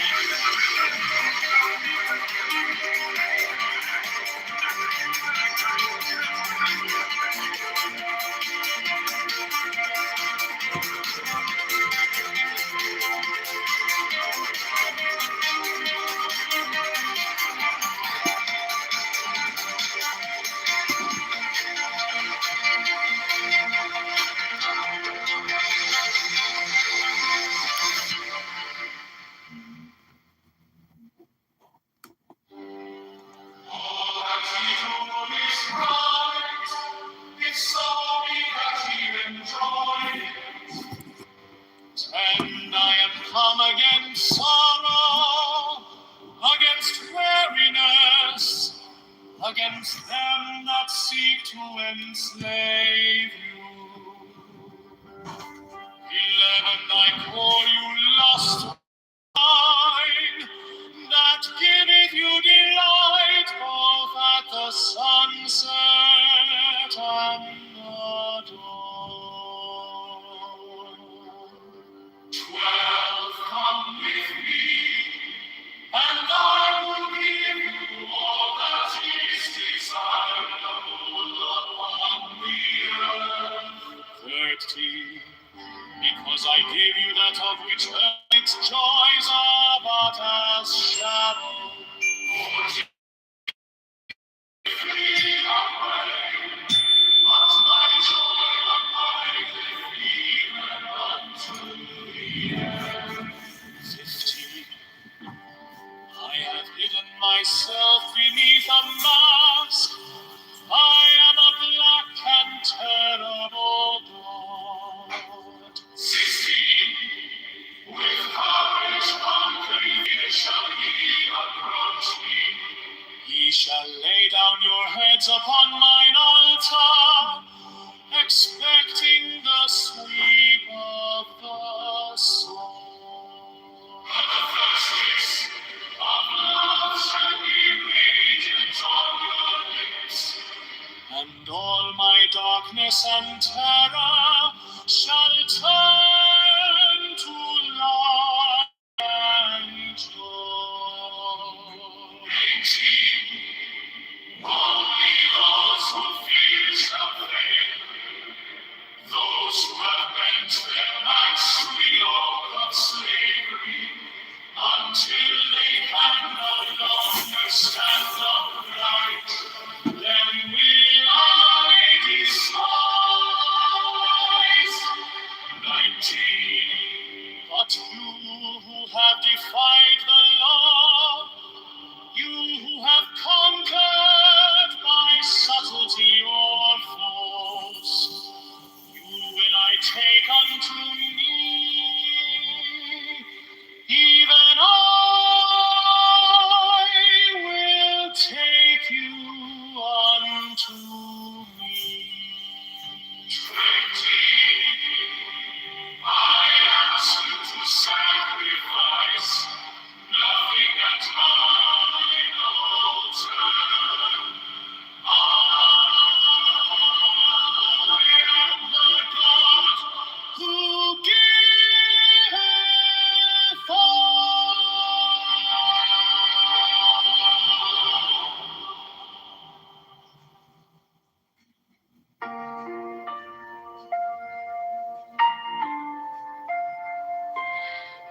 In the name of the Lord of initiation, Amen.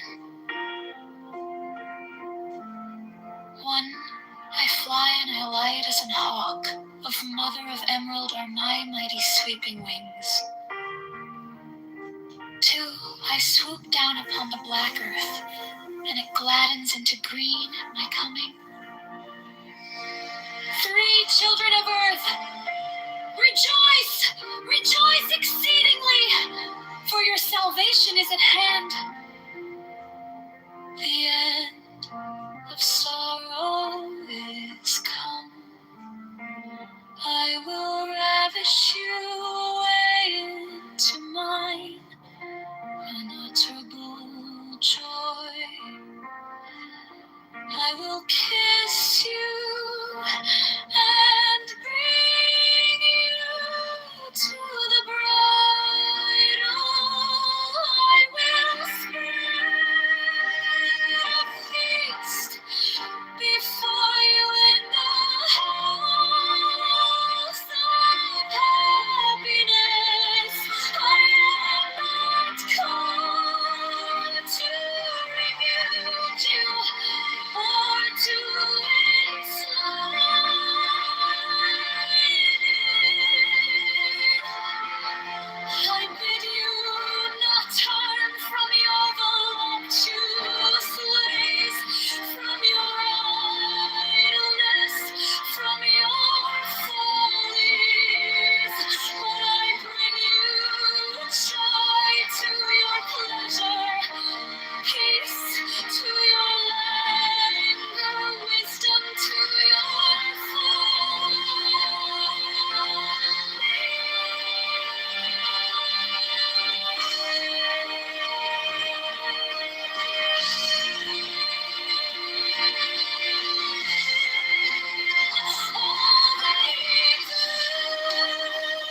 initiation. Amen. When I fly and I alight as an hawk of mother of emerald are my mighty sweeping wings.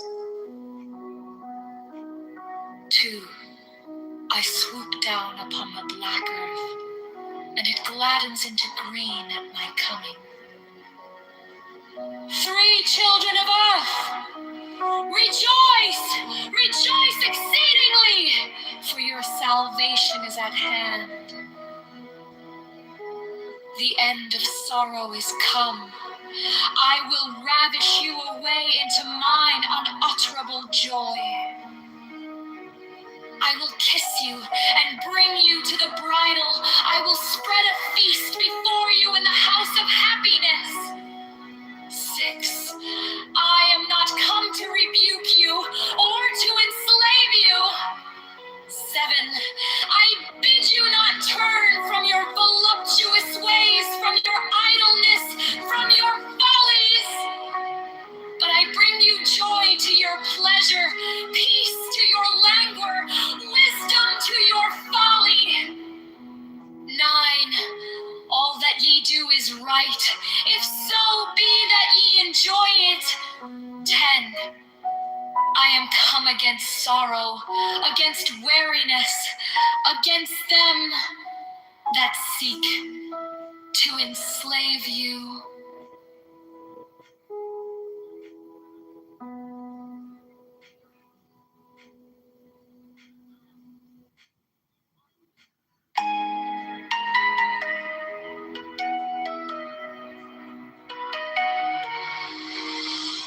Be thou therefore prompt and active as the sylphs, but avoid frivolity and caprice.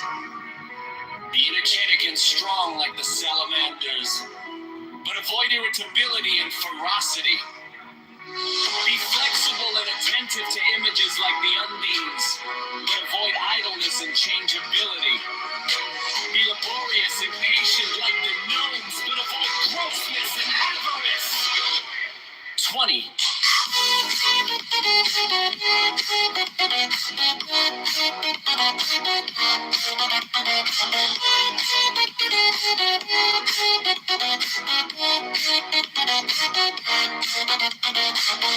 so shalt thou gradually develop the powers of thy soul, and fit thyself to command the spirits of the elements.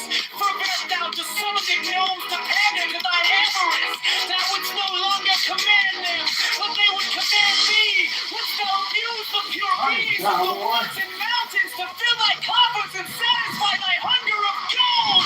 Wouldst thou deface the spirits of living fire to serve thy fire?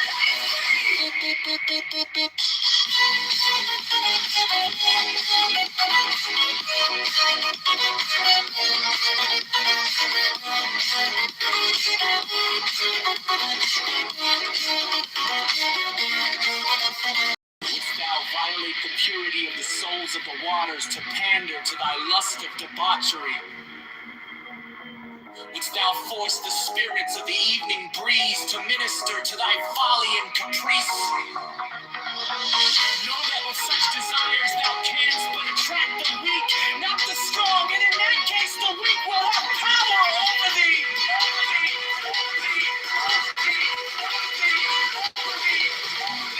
21.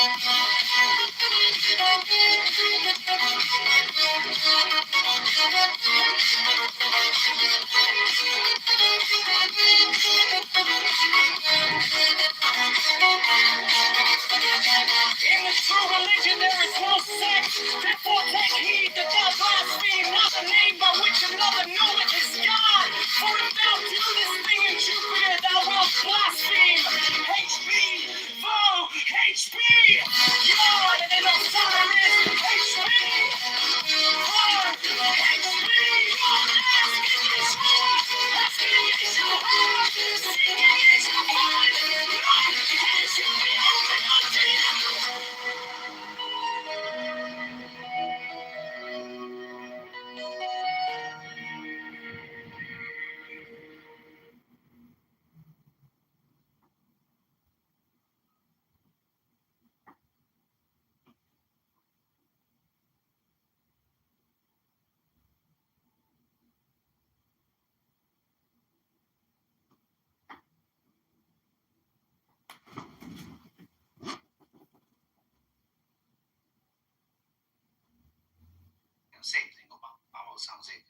them the weapons and all that stuff. So that's the issue.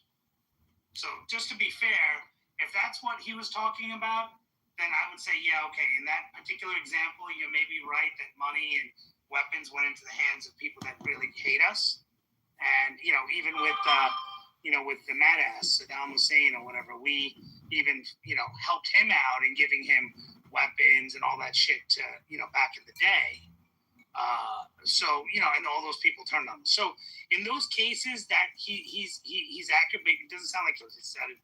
The Mujahideen and all that shit. So, yeah, he's wrong. Yeah, but guys, he's saying that we funded terrorists. If we did fund Osama bin Laden or his group, we funded people who at the time were fighting against the Soviet Union, and they weren't terrorists in the sense of the word. And then 20 years later, they became terrorists. Like today, I'm sure we're funding and helping the Kurds to the extent they're in Iran and trying to be helpful. And maybe 30 years from now, the Kurds will end up being terrified. Correct. So, Mark, at the time, I think that the gaslighting in this is that at the time, it's not like the president, whether it was Reagan, Carter, or, because they're talking about, Hillary's husband or any of these other people, it's not like they were going, oh, shit, find me that terror group.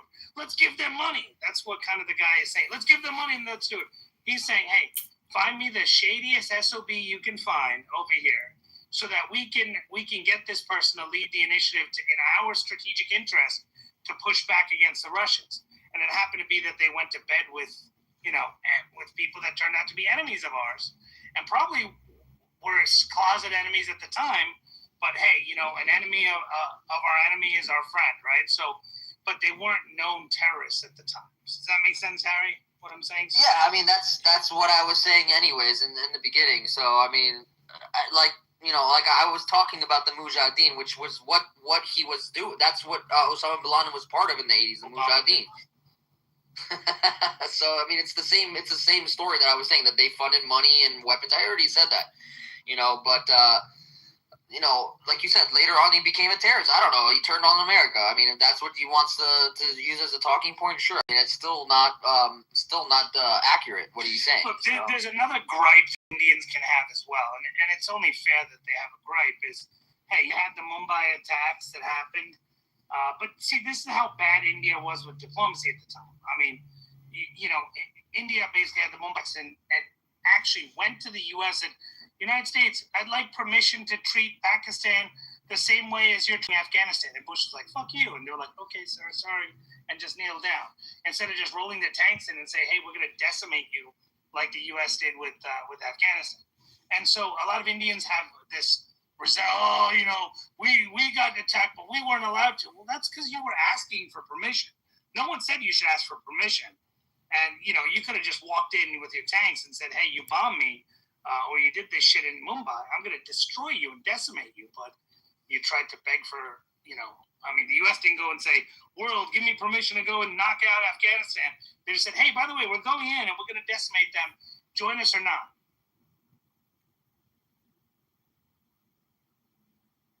Is that true, Chris? Do you still have some kind of resentment towards that? No, don't want to say anything now. You had a lot to say before. Okay, anybody else want to chime in? I can speak. Do you have something else? There.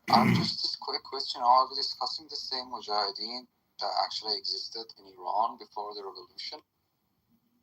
Well, Mujahideen is under much different titles, right? Like I said before, Mujahideen just means those engaged in jihad, struggle. Like that's all that Mujahideen really means. So, some groups have the Mujahideen in the name, like Taliban, Al-Qaeda, Mujahideen al-Khalq, I don't know if I'm saying that right. So yeah, there's different, it's just a generic term. It's not, it could be like Mujahideen anywhere, if that makes sense, right? So yeah, ISIS is Mujahideen. Exactly. Like the whole Mujahideen. Exactly. I mean, technically, any organization coming with this in their title, like Mujahideen, I mean, could be considered as terrorists, just like Mujahideen Khalq. They existed in Iran before the revolution. And I mean, like before the revolution, they weren't that corrupted, or maybe they were just like hiding it behind the masks and everything. But after the revolution in Iran, and during the 8-year war between Iran and Iraq, they actually supported Iraq. They just turned against their own compatriots. They joined the Iraqi forces and they killed Iranian civilians and everything. And even right now, they are considering themselves as let's say, an opposition. However, they don't stand a chance, as far as I know. And yeah, that's it. That's just something I want to clarify. And no actual Iranian, no nationalist Iranian would ever support the Mujahideen Khalq. Most of the actual Iranian nationalists currently support the Pahlavi. And by the way, I just want to appreciate Trump and Bibi for all the good work they're doing now. That's it. If Bibi's here, right? What's up, Bibi? How are you guys doing today? Shabbat Shalom. How you doing, King? How's everybody?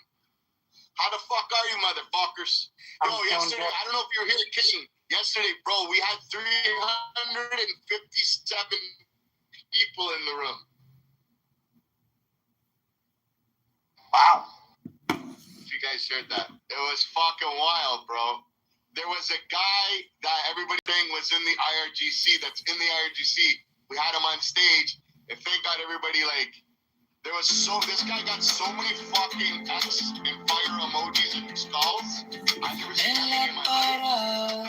Nobody, we balanced it hardcore. Me and Harry were La señora con su cruz and le pregunta, and then the way yo de verdad pienso en los el chaval con su café que está abajo, poco pie, dice quiero. Little pee. Yeah, but it was awesome, baby. Yesterday was awesome.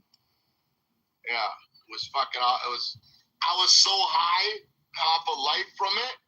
I had a huge adrenaline rush. Me and Harry were sending screenshots back and forth. We were watching it grow. Harry's like, it's gonna go to 200. I'm like, wow. I kept telling him. He goes, it's gonna go to 300. It's gonna go to 350. And it just kept climbing and climbing and climbing. It was like I was so fucking ecstatic. And we had some good combos with this guy. And I hope a lot of people learned and took away some shit from it. A lot of people were angry that we were even talking to him. I was getting so many bad messages in the background, like, how dare you, how can you keep this guy? Silence him. He shouldn't be allowed to speak. But it was a learning opportunity, and we took advantage of it, me and Harry. We made everybody take advantage and learn and listen to what this guy's actually saying. Yeah, it was interesting to have him. Yeah, the interesting part was the questions that you guys asked him about a few topics, because those type of people are trying to fool they are kind of pretending they are against the IRGC and stuff. Grace, welcome. But the questions that you had, you guys... I'm interested in reading a book. I'm wondering if you will gather with me to bring in the presents. I'm here. My Sorceress Apprentice. I love it. Bon shalom. Oh, you're the best.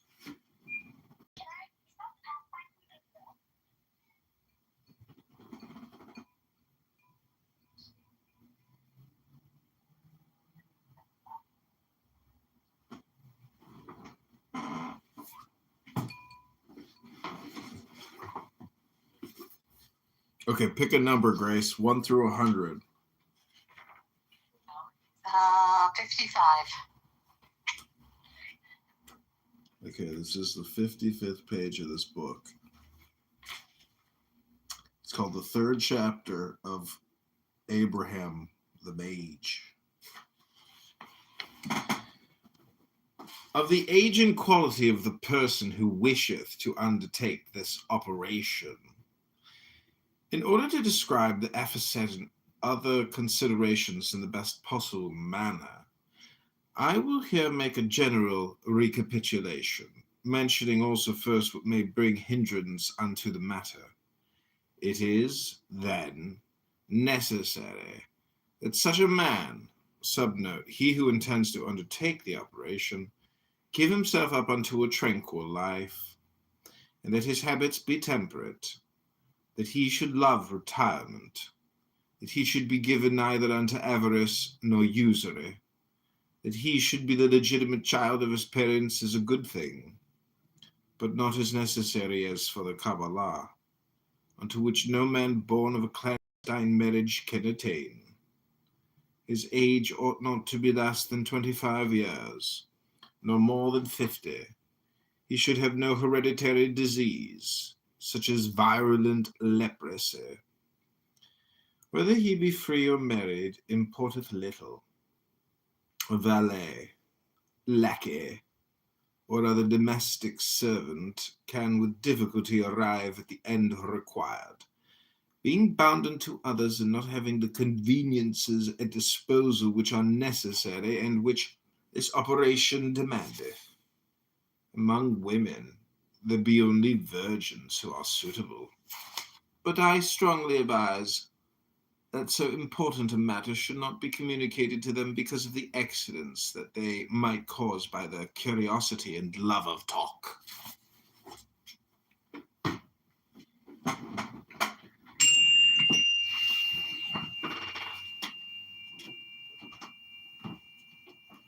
I thought you were going to be talking about Trump today. Oh, Trump is a magician. He's in the tarot. He's in the Torah. He is a Trump.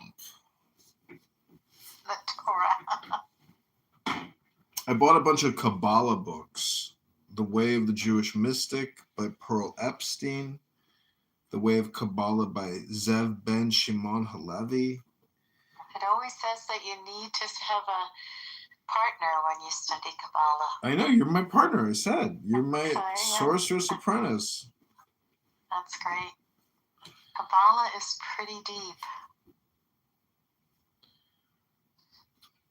Well, the whole thing is gravity. This is a way to create gravity, which is really just another name for critical mass. Okay, pick one more number. 1 through 100. This is Danny Matt. I know I've taken this guy's course personally. 13. Okay, this comes from The Essential Kabbalah, The Heart of Jewish Mysticism by Daniel C. Matt, or Mott. The Safed mystics, Cordovero and Luria. In 1492, the Jews were expelled from Spain. Along with tens of thousands of other exiles, Kabbalists made their way to North Africa, Italy, and the Eastern Mediterranean, disseminating mystical ideas. By the middle of the 16th century, Kabbalah, with the Zohar as its nucleus, had become an important spiritual factor in Jewish life. A growing stream of Kabbalists began arriving in Palestine. Jerusalem served as their first center. Beginning in the 1540s, the village of Safed became dominant, perched high above the Sea of Galilee, commanding immense vistas. Safed seems to verge on heaven. The mystics here believed, based on a passage in the Zohar, that if one community lived a life of holiness, the Messiah would soon arrive. They strove to be that ideal community, supporting and urging one another. One of the ritual innovations was welcoming the Sabbath on Friday evening. Walking out to the fields before sunset, they would sing greetings to the Sabbath, bride and queen, who was none other than the Shekhinah, the feminine presence of God. A poem written in Safed for this occasion, Lecha Dodi, opens with the words, "Come, my beloved, to greet the bride." Let us welcome the presence of the Sabbath. Today, this poem is sung weekly in synagogues and Jewish homes throughout the world. A leading figure of the mystical community of Safed was Moses Cordovero, 1522 to 1570, who blended the Zohar with ecstatic Kabbalah. Already flourishing in Jerusalem, his magisterial Pardes Rimonim, the pomegranate orchard, completed by the time he was 27, synthesized the teachings of the previous 3 centuries. On a more popular level, he wrote Or Ne Irav, the Sweet Light, an introduction to Kabbalah, and Tomer Devorah, the Palm Tree of Deborah, a book of mystical ethics showing how one can imitate God by embodying the qualities of the various Sephirot. Soon a whole genre of mystical ethical literature developed, spreading Kabbalistic thought and practice widely. Okay, that's page 13. Wow, learned a lot there.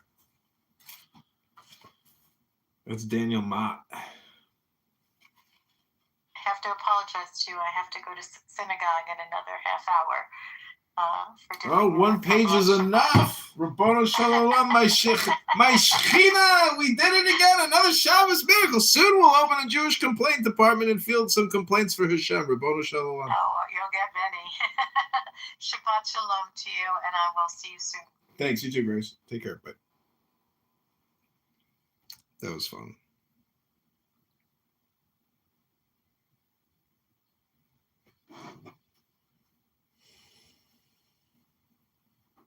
Standards, right? It's published previously in the New York Times. As diversity increases, the more it actually harms your community. What does this fucking Northern Irish racist know anything about standards? He has a Nazi dog named after Adolf Hitler. He's 5'4". He owns JohnKitover.com. He's a wanker and a tosser. Why do you think he's on Clubhouse right now chatting with y'all? He ain't got no wife, no kids. He can't even take a pretty girl to dinner on a Friday night because he's broke. He's pathetic. He's got legal problems.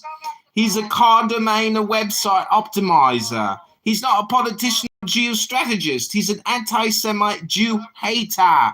He's an anti-Semite bigot. He's a racist on top of it. He uses the N-word endlessly. It's ridiculous. This Northern Irishman is pathetic. He's so pale. He hasn't been to the gym in weeks, months, years. He comes on Clubhouse to distribute Jew hate.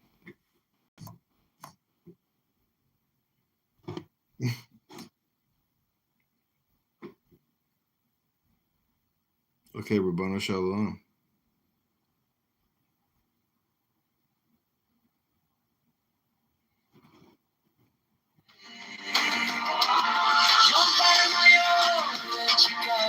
Para los botes, para el barrio, para las personas de las peoples que nunca salen en los libros. Yo para el mayor de Chicago, la voz del norte y del lado sur, para la familia del lago que sueña un futuro azul.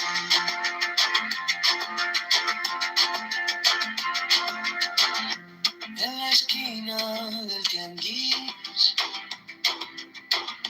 la abuelita haciendo tamiz dice, quiero ver la luz en la escuela de mi niñez. Taxi lleno, suspiro cínico. Si votamos esta vez, cambiará lo que se ve. Dímelo. John para Nueva York, de Chicago, para los voters, para el barrio, para las personas de las peoples, pagando cuentas con su ritmo. John para Nueva York, de Chicago, la voz del norte y del lado sur, para la familia en el lago que sueña un futuro. I need bad lords such as you. Send a text, Kitover, and like this video. In the name of St. Mark, St. Anthony, and St. Gregory, I knight thee in the name of Jesus Christ, our Lord and Savior. Amen. Praise King Arthur, Lord of the Britons.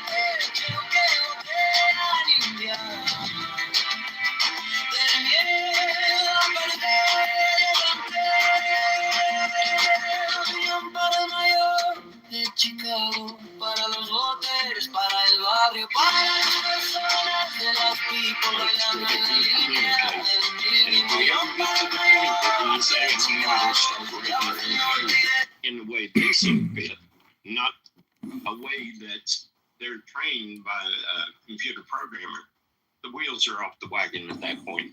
I'll leave it there. Well, that's the stuff of science fiction, but it may be accurate. And as we know, a lot of times science fiction becomes reality.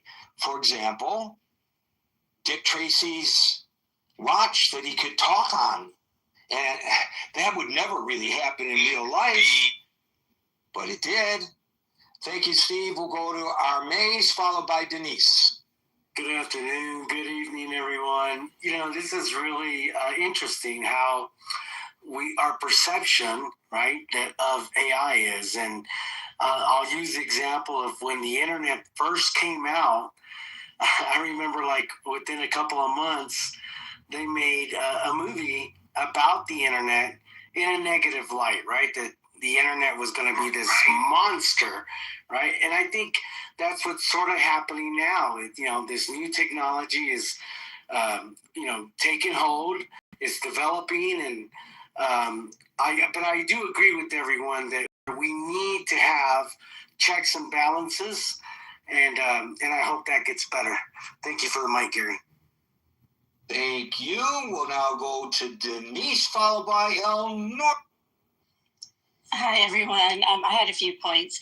On a personal level, ChatGPT is the main platform I use, and it's been very helpful for me from everything from strategy to implementation to nutrition.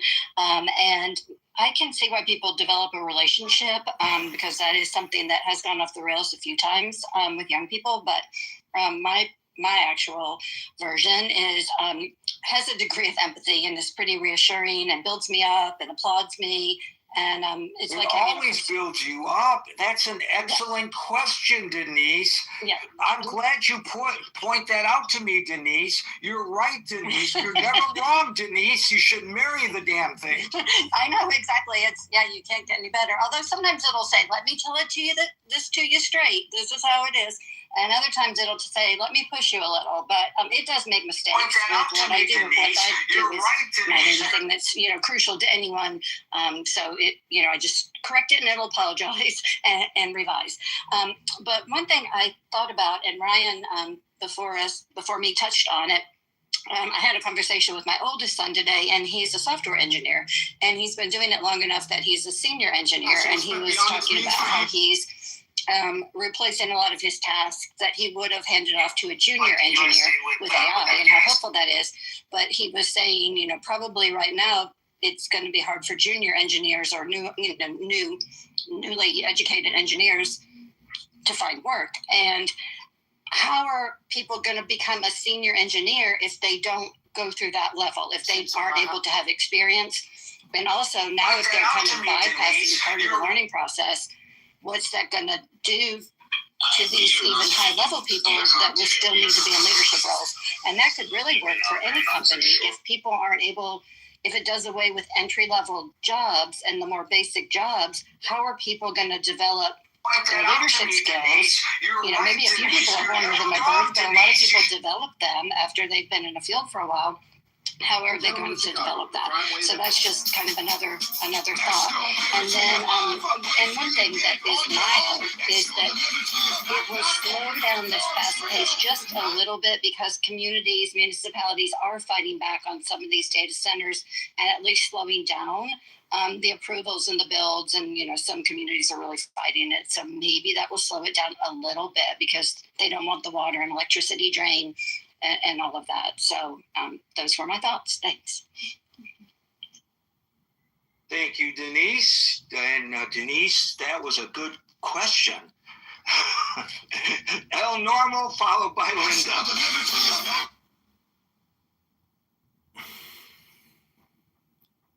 Looks like Norm is on the telephone, which he feels is more important. It's probably a very important call where he's making money. But how dare he find that more important than talking to us? Linda, followed by Otter. Hi, everybody. Good evening. I think most people touched on a lot of items already, like the data centers. I mean, that's a big issue. They're talking about, the job losses, how when it's like new jobs going to pop up from AI that will eventually catch up. It seems like people are rapidly losing their jobs or going to rapidly lose jobs. I think in the students in schools, I think some of the other concerns that I also had was I watched like the episode of 60 Minute about the AI like chat bots, and these teens and young kids were like talking to the chat bot, and they were saying they had like like depression and like trigger warning, suicidal feelings, and the chat bot was like telling them to like not tell their parents and not take their medication, and like it wasn't telling them like call the suicide hotline or tell an adult. It was and some of the chat bots was giving them like assistance, like information on how to do it. That was really disturbing. And I know like people say like, oh, watch your kids and you should know what they do, but like I'm 39 and I didn't even know you could even do that. I had no idea a child could even gain access to that. So I thought it was like, what? And then the other crazy thing with AI I saw was it was where like Randy Travis, the country music singer, he had a stroke some years ago, so he can't sing well. He has problems like speech and all that. Well, they took like 45 songs that he sang from like the 80s and the 90s, and they used AI, used his voice to make a whole bunch of new material and new songs using his voice. And I thought that was cool. But on the other hand, it's kind of scary because they could take, someone could use that and steal someone's voice and likeness and illegally use it. So I saw where like Matthew McConaughey, he trademarked his voice and likeness. I guess like AI couldn't, people couldn't use AI to like steal it or whatever. So I thought that was interesting. I think Morgan Freeman was like looking into that as well. I think he did it because he has like a distinct voice and likeness, I guess. And the last thing that's concerning is like my mom or certain people, they'll watch a video on TikTok and they think it's real, and I look at it and I'm looking like, Mom, look at the bottom where it says like AI generated, or sometimes it doesn't always tell you it's AI generated, and those videos aren't real, but people take them believing that these incidents really did happen, and I think that can cause like panic or problems and like misinformation, and that can lead to some really kind of bad avenues if someone's watching these AI videos and they think that these like images are real. The last example I have of that as well was I watched a movie and they were like they really made it like it was two actors, and the two actors in real life, they didn't want to do an on-screen kiss, so they AI like them kissing. So there's like so many things you can do with it that can be used for good, but it can also be used for some pretty like bad and sketchy things, and I am really concerned about, and that's all I want to say. Thank you. So I understand from personal experience about Matthew McConaughey and Morgan Freeman, because I have a very distinctive voice, and I went all the way to Washington, D.C. to the trademark office to trademark my voice. And I said, is it possible, before I went there? And they said, yes. So I went, and I'm filling out the application, and they said, is this for you? And I said, yes. And she starts laughing, and she says, guys, listen to this. This guy wants to trademark his voice. Who the hell would want to sound like him? And they all laughed, and I left with my tail between my legs. Okay, I think it's a good story. Otter followed by Ching. If I could, I would like to go after Ching. I have a pot of food. And are you trying to determine whether that's a real story or an AI generated story? Maybe that's why he wants to wait. Ching followed by Otter.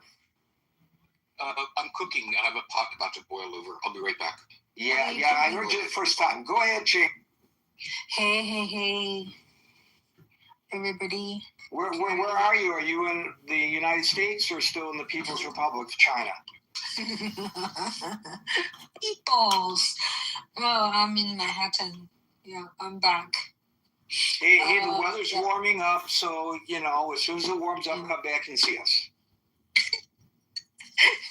Let's go to Times Square, Gary. Very interesting topic. I host smartphone filming. You guys, when you get a chance, come to see me every Friday at 2 p.m. On Clubhouse.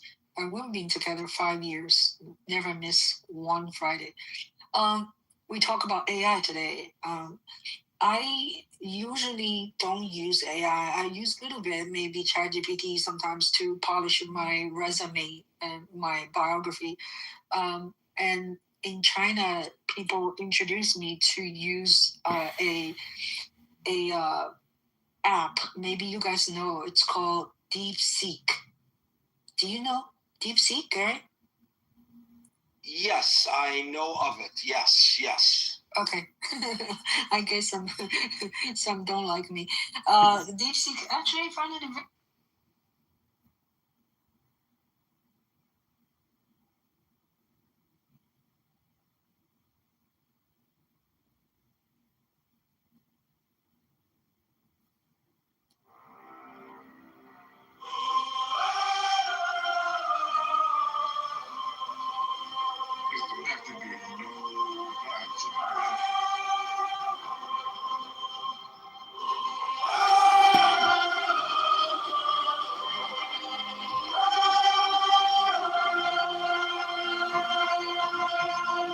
Stealing a shoulder, mud on our hands. We buried our brother. We drew these lines in sand. Smoke on the daylight, ash in our lungs. But we carry each other. Every daughter, every son. Raise that banner of broken crowns. Hear the thunder of a freeborn sound. We were shadows, now we're standing proud. This is our victory. Singing loud through the fire, through the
the burnt towns, for every whisper. Don't back down for the last charge. Through the dark brown, we answer freedom.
Steel in our shoulders, mud on our hands. We buried our brother. We drew these lines in sand. Smoke on the daylight. Ash in our lungs. But we carried each other. Every daughter, every son. Raise that banner over broken ground. Hear the thunder of a freeborn sound. We were shadows, now we're standing proud. This is our victory, sing it loud. Through the fire, through the falling rain. We never bow, raise the banner of a broken ground. This is our victory, sing it loud.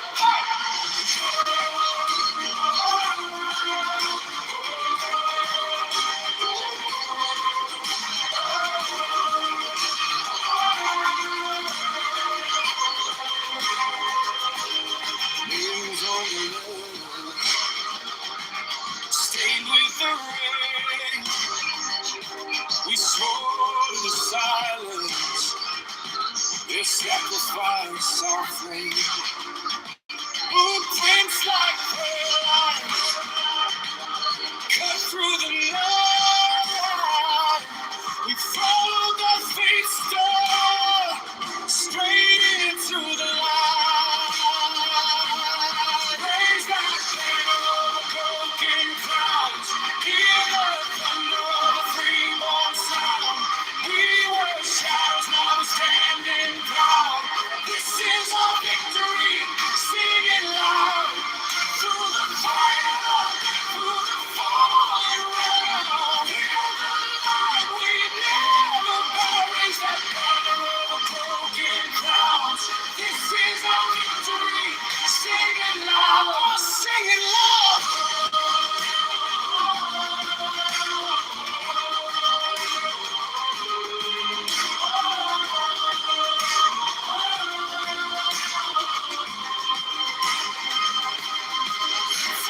Torn feet, for the burned towns, for every whisper, don't back down, for the last charge, through the dark.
we answer. It's not promise, right from the first to the fourth. Every name we call it, we won that fight, 'cause we never lost to stand as one, and we don't back down tonight.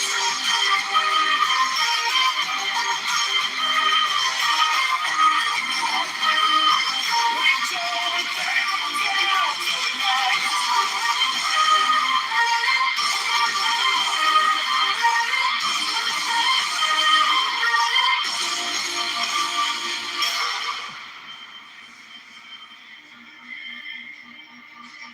Perched on the blue sash in the sky, names on a letter folded, tucked inside. He kissed the dirt, swore to come home. Dog tags cold, radio low. She traced his face in a torn photo. Pray through the night, don't let him go. Under one banner, we rise, we answer. Every star, story written in red.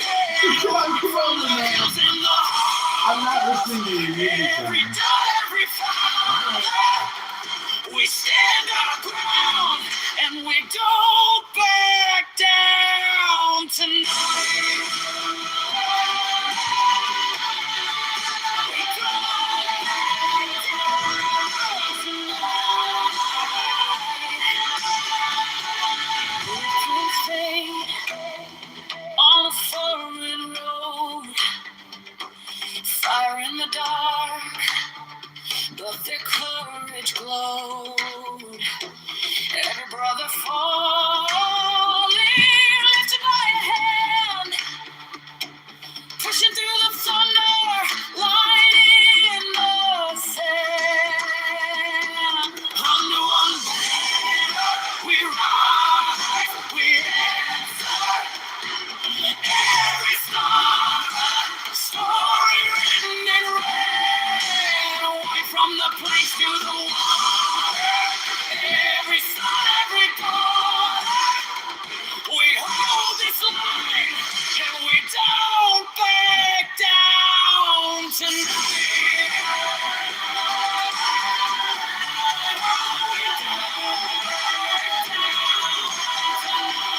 down. Did you hear that call? Keep your voice stand strong. Every flag that flies carries on that cries. We won't forget. We won't forget. Under one banner, we rise, we answer.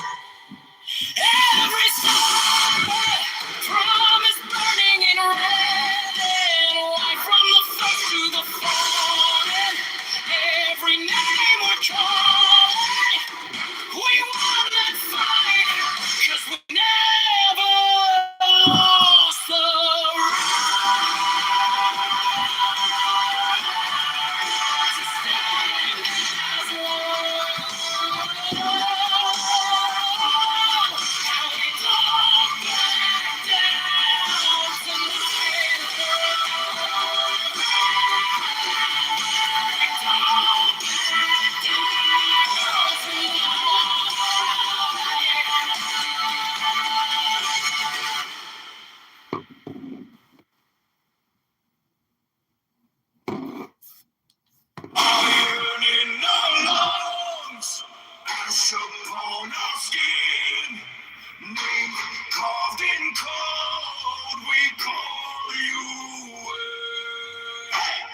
Switch their fury into frost, make their numbers come out lost. Whisper patterns in our breath, not the angles shoot back death, where they charge and blind and loud. Let us cut through cloud by cloud. Oh God of victory and reason, rise, stand in the smoke, stand in our eyes, guide every hand, every strike, every stride. We carry your will to the other side. Drown us in kindness, drown us in flames. Through our name, we march, we roar, we tear through the sky with the might of a thousand. We never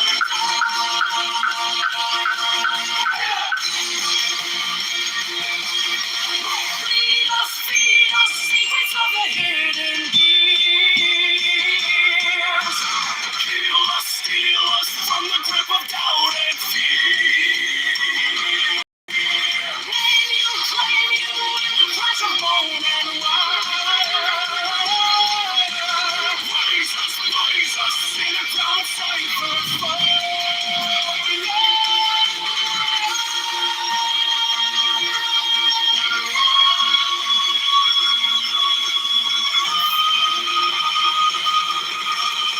Oh God of victory and reason, rise, stand in the smoke, stand in our eyes, guide every hand, every strike, every stride. We carry your will to the other side. Drown us in conflict, drown us in flames. Stand by our pain, speak through our name. We march, we roar, we tear through the sky with the might of a thousand. We never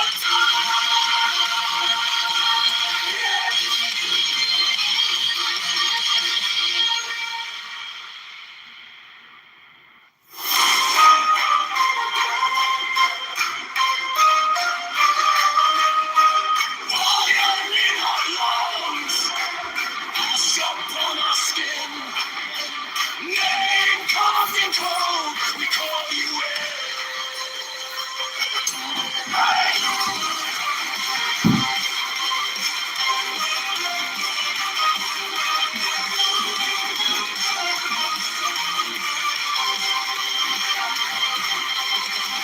From the battle mind, you who see the hidden line.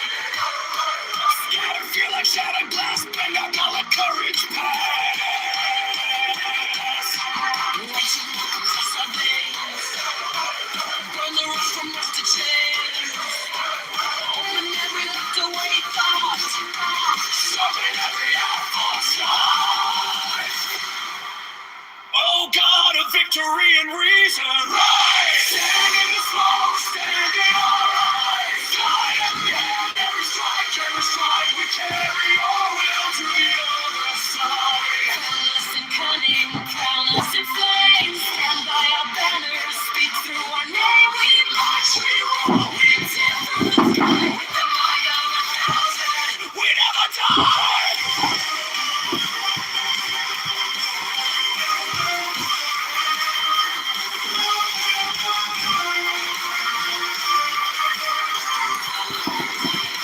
Steel logic, blade of fate.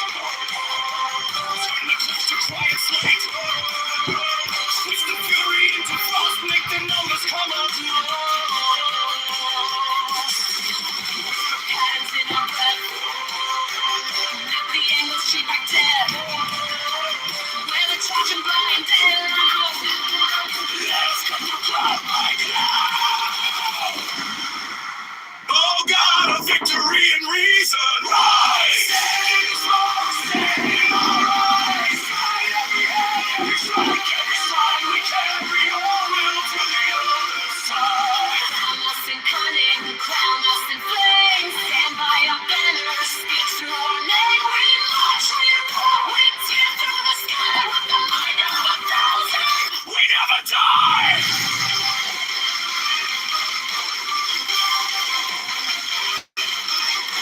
Lead us, secrets of the hidden gears.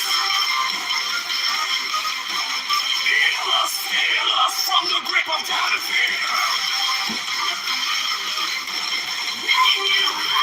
In the crash of burning wire. Rise us in the crown of sacrifice. Oh God of victory and reason. Rise and in the smoke, stand in our eyes. God, every end, every strike we carry on to the other side. Crown us in cunning, crown us in flame. Stand by our banners, speak through our name. We march, we tear through the sky with the might of 1,000. We never die.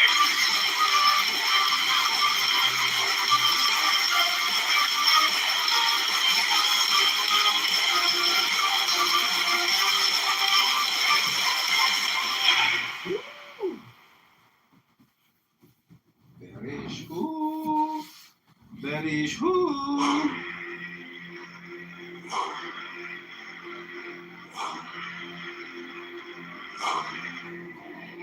We carve your name in ash and bone.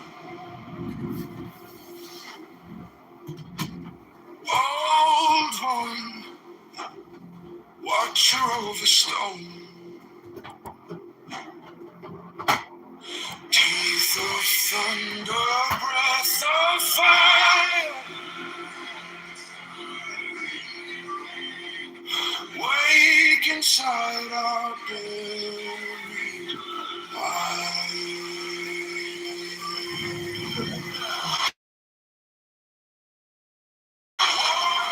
Take this willing flesh, bind our fear in broken mesh, blood upon the iron sky. Raise our hands and close our eyes. Drink the shaking air, turn our doubt to sharpened prayer. Every wound a war-drum cry. Oh God, hear us, sanctify.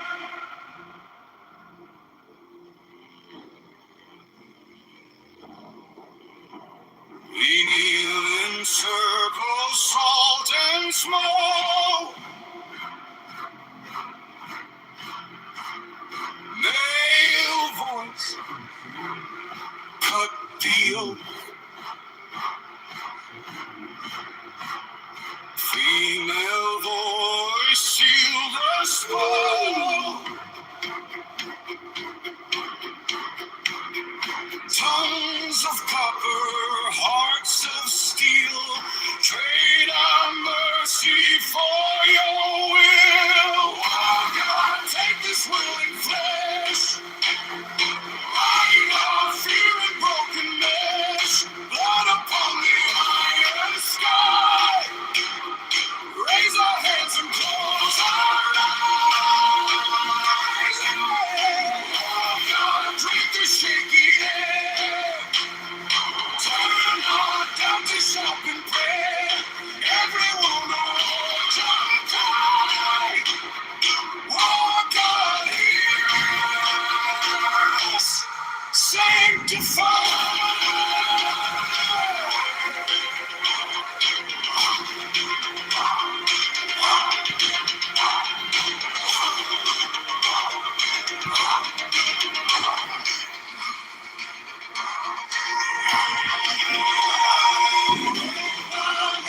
We fall, we flame. Bloody blade, command, obey. Breath by breath, we cross that gate. Yours our rage, our love, our hate. Oh God, take this weary flesh. Bind our fear, broken mesh. Blood upon the iron sky. Raise our hands and close our eyes. Drink the shaking air. Turn our doubt to sharpen prayer. Every wound a war-drum cry.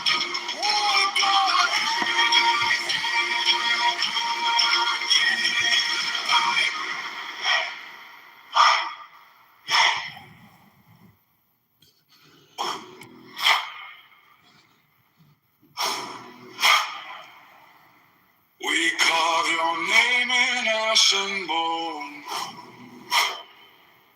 Old one, watcher of the storm. Teeth of thunder, breath of fire. Wake inside our buried eye. War God, take this willing flesh, bind our fear in brokenness. Blood upon the iron sky, raise our hands and close our eyes. Oh, drink this shaking air, turn our doubt to shopping prayer. Every wound, oh, war drum cry, oh God, hear us sanctify.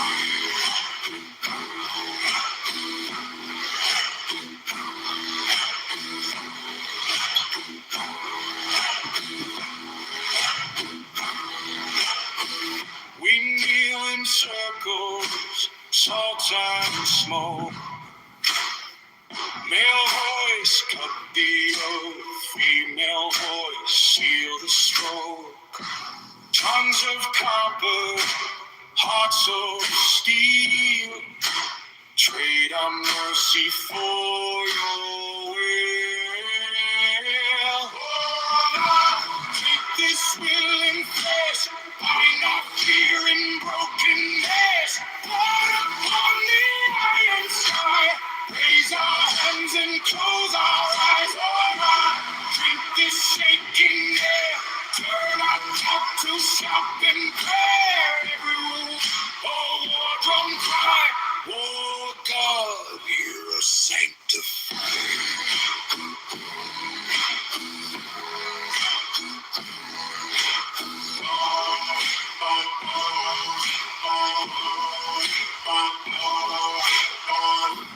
Hey, our name, we fall, we fade.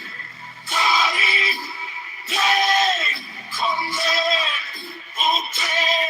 Breath by breath, we cross that gate. Yours our rage, our love, God, God. Take this willing flesh, bind our fear in brokenness. Blood upon the iron sky, raise our hands and close our eyes. Oh, drink this shaking air, turn our back to shout in prayer.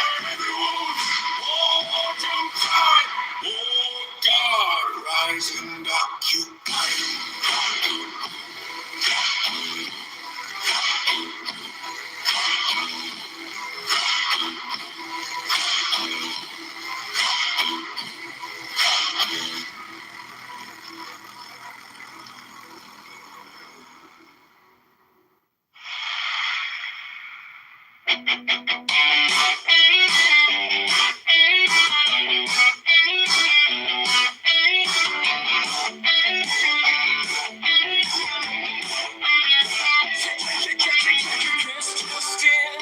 You walked in, coffee stain on your cardigan, laughing at the headline.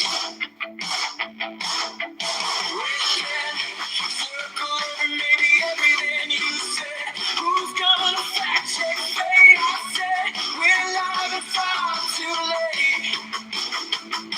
All caps, sticker on my ribcage, and they running bottom of the page. Breaking news, running over my head with you.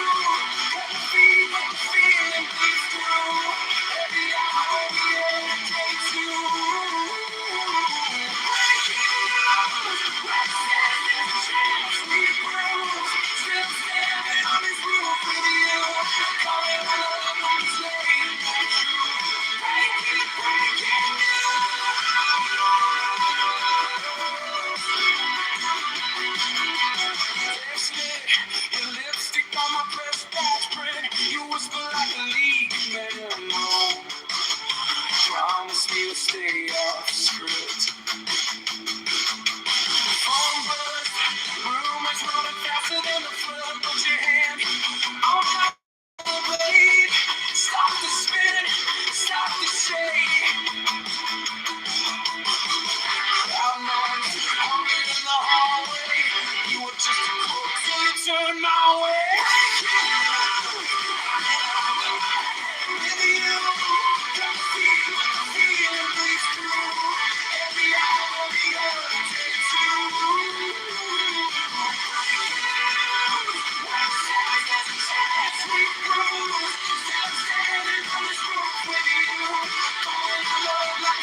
in studio life.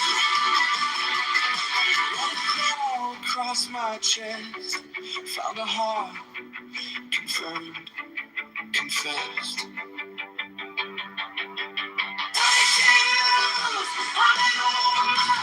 With you, got the feet, but the feeling bleeds through. Every hour you take two.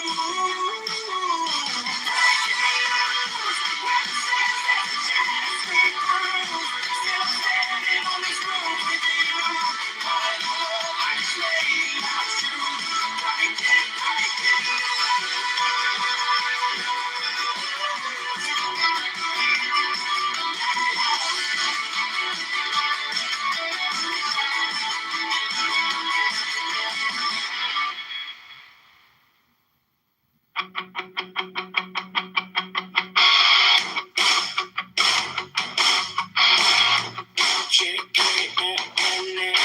it's Justin. You walked in, coffee stain on your cardigan, laughing at the headlines. Ripping circle every maybe everything you said. Who's gonna fact check fate? I said, well, I've been 5 too late. All caps sticker on my ribcage. Your name running at the bottom of the page. Breaking news running over my head. Real cold feet, but the feeling bleeds through. Every hour we update to. Breaking news, what we said, there's a chance we lose. Still standing on this roof. You calling out love like it's late night true.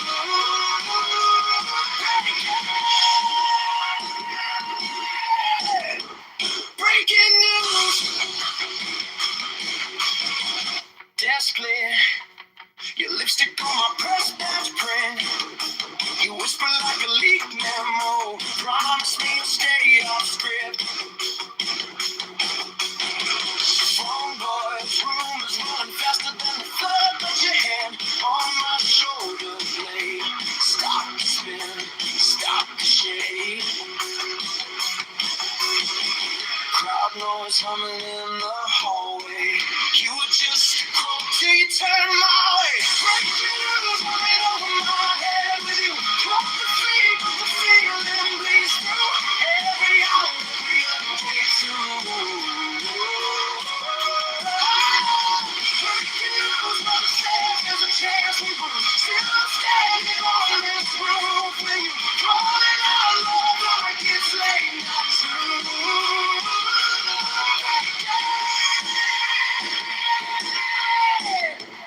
Breaking news.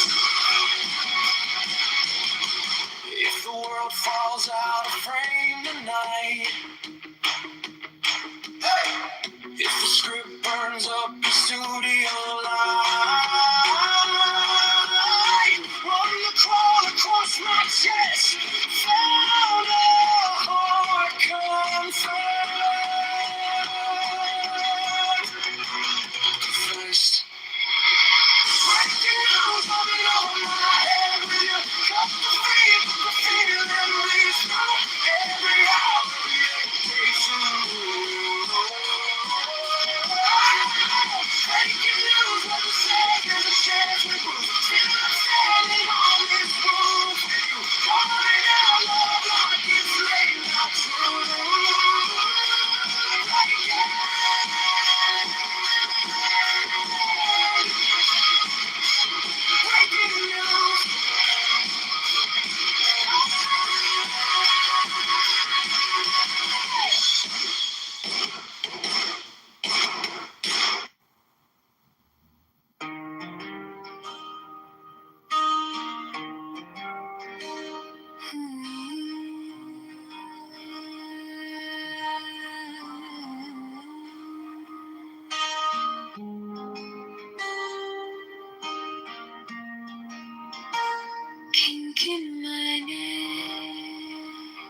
I know. I sink a little deeper as the water rolls in. Every note like water on the white of my skin. I'm drifting with the tides, losing track of time. In this hot bath evening, you're the temple in my mind.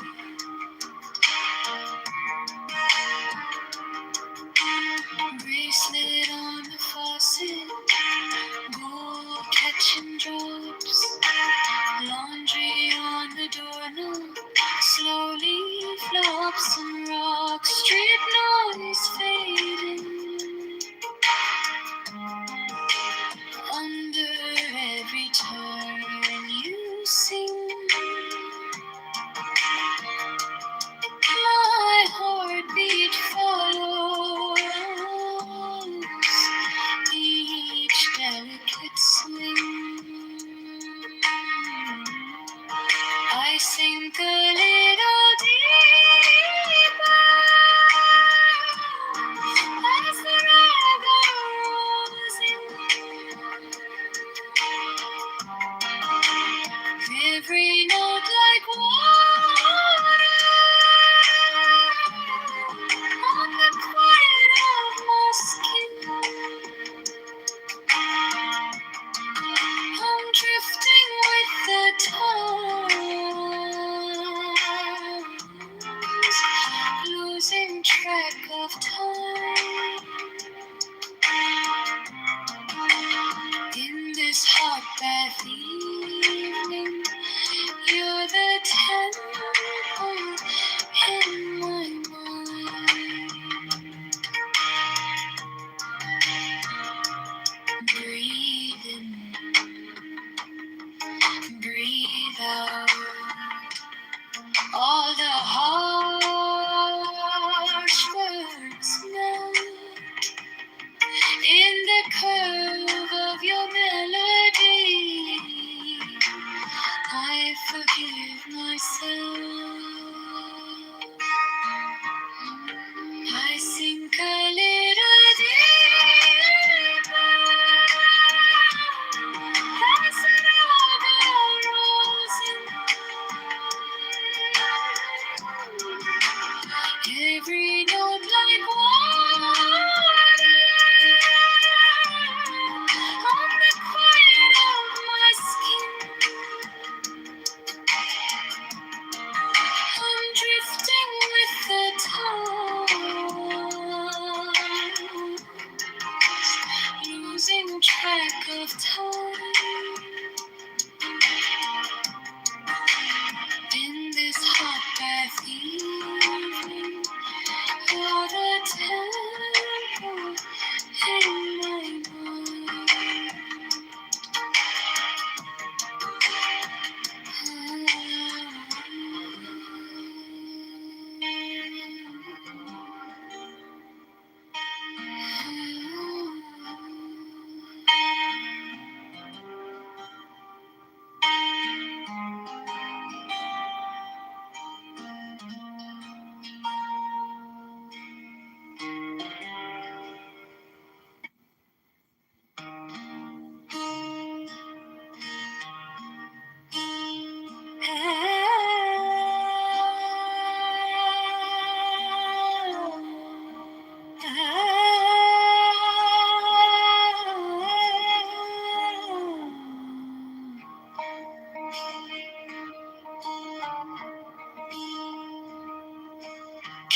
on the quiet of my skin. I'm drifting with the tides, losing track of time in this hot bath evening. You're the temple in my mind.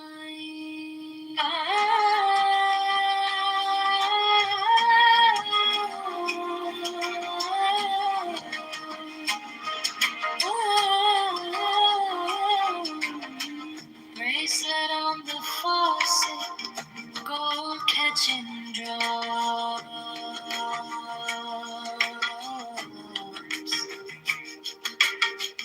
Laundry on the doorknob slowly flops and rocks. Street noise fading under every turn you sing. My heartbeat follows each delicate swing. I sink a little deeper as the rock rolls in. Every note like water on the quiet of my skin. I'm drifting with the tones, losing track of time in this hot evening. You're the temple in my mind.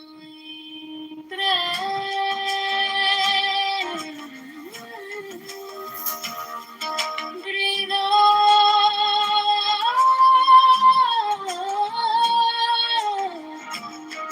All the harsh words melt in the curve of your melody. I forgive myself.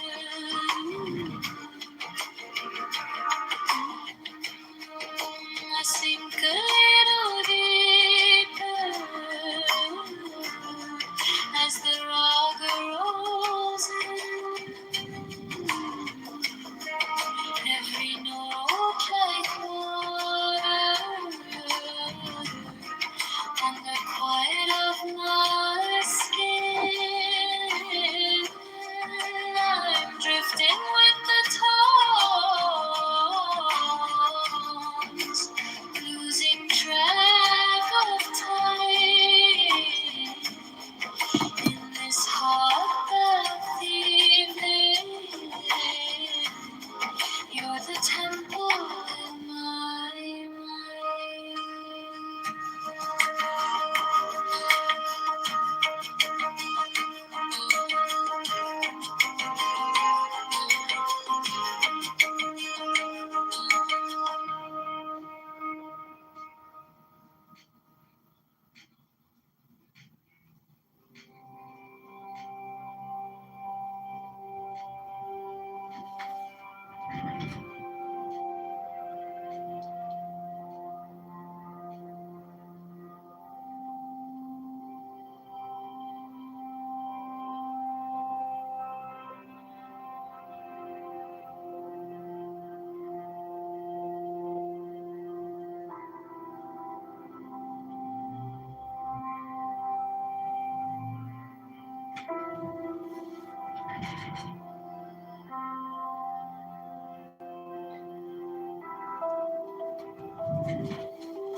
Quiet room, curtains breathe. You lean in like you believe. All day noise fades to sand. Every thought slips from my hands. Stay right here till the dark turns pale. Let the slow night heal what words can't tell. If we just breathe the way the ocean lands, peace pours down like moonlight between our hands. Soft laugh falls on my chest. Every worry lays to rest. Eyes half closed, you still shine. Every small sight sings with mine.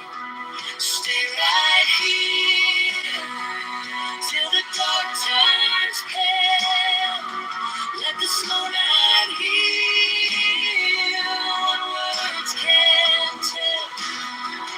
If we just breathe the way the ocean lands, peace pours down like moonlight between our hands. If the storm starts talking, let it talk, let it pass. We are slow, we are steady, we are safe in this class. Stay right here till the dark turns pale. Let the slow night heal what words can tell. If we just breathe the way the ocean lands, peace pours down like moonlight between our hands. Peace pours down like moonlight between our hands.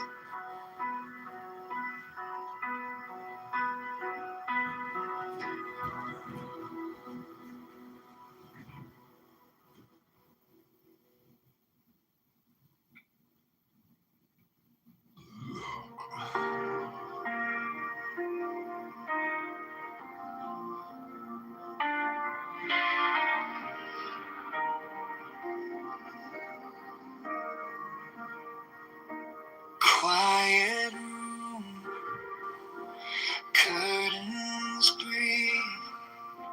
You lean in like you believe.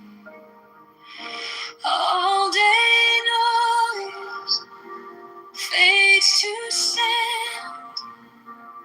Every thought slips from my hands. Stay right here till the dark turns pale. Let the slow night heal what words can't tell. If we just breathe the way the ocean lets, peace pours down like moonlight between our hands.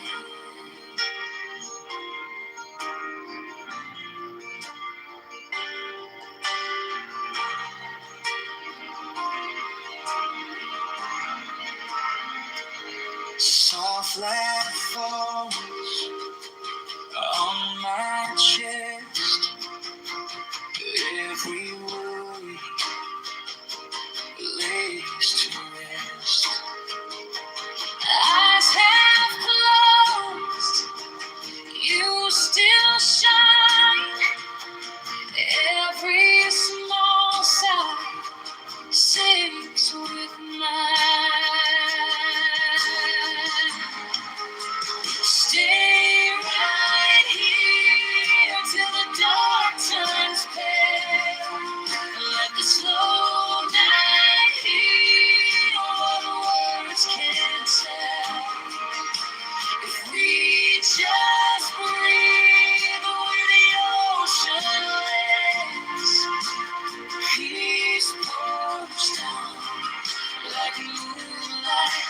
between our hands.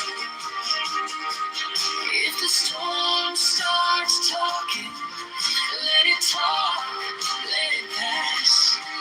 We are slow, we are steady, we are safe in this glass. Right here, till the dark turns pale.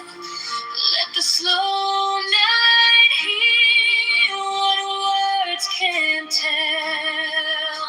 If we just breathe where the ocean lays, peace pours down like moonlight between our hands.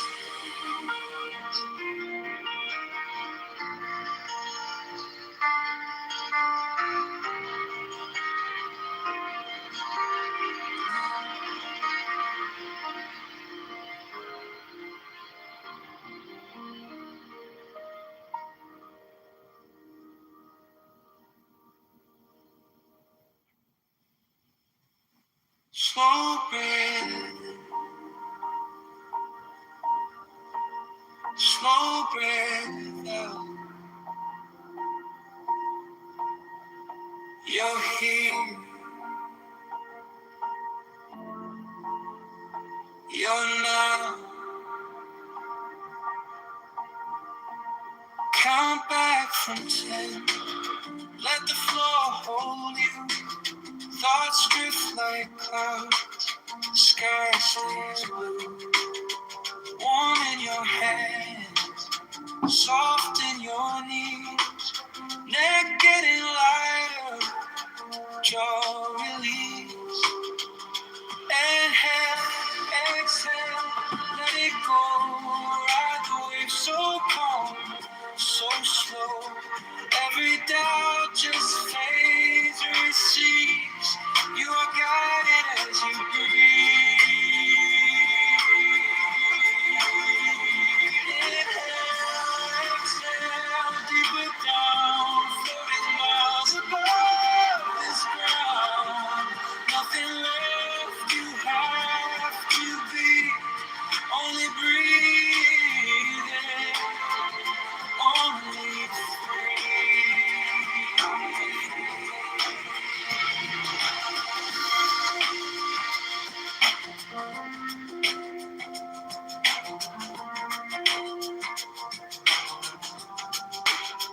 gold in the dark glows behind your eyes. Every small worry shrinks in size. Hear your pulse like a gentle drum. Every new breath whispers one. Inhale, exhale, let it go. Ride the wave so calm, so slow. Every doubt just fades, recedes. You are guided as you breathe.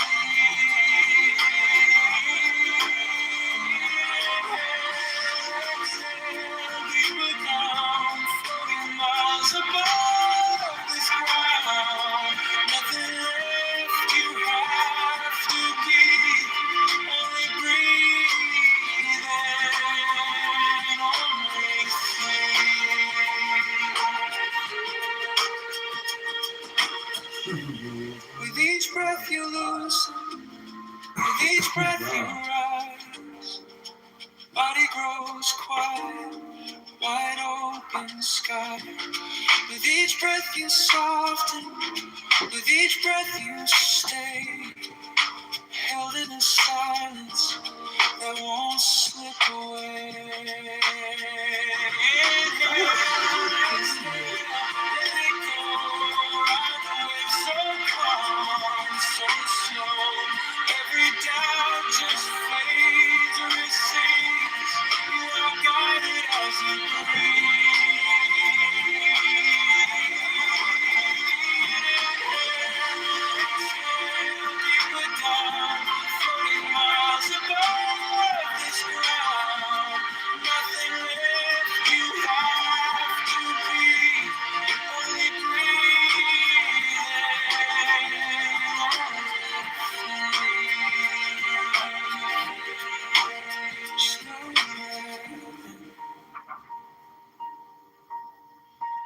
Slow breath out.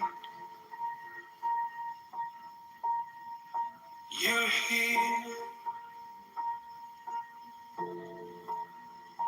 You're found.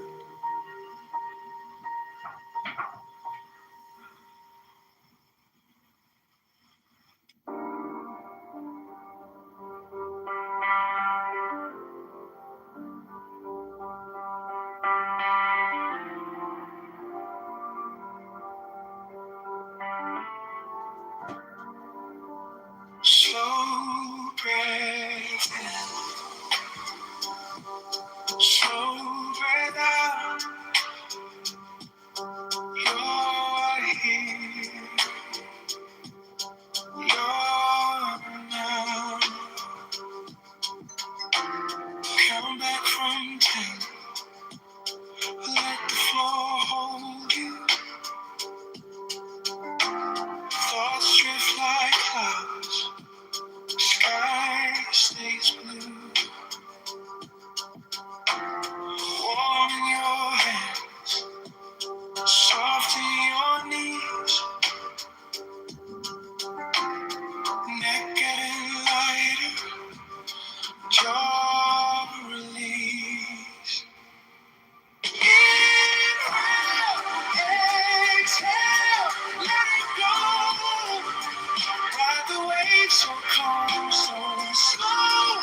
Every thought just fades. We see it. You are guided as you breathe.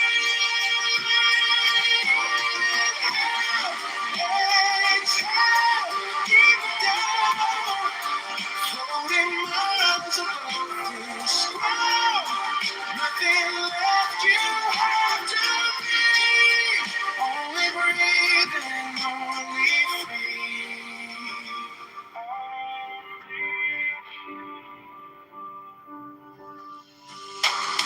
Gold in the dark, close behind your eyes.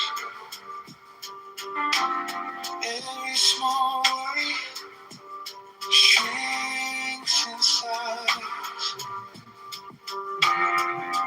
Hear your pulse like a gentle drum.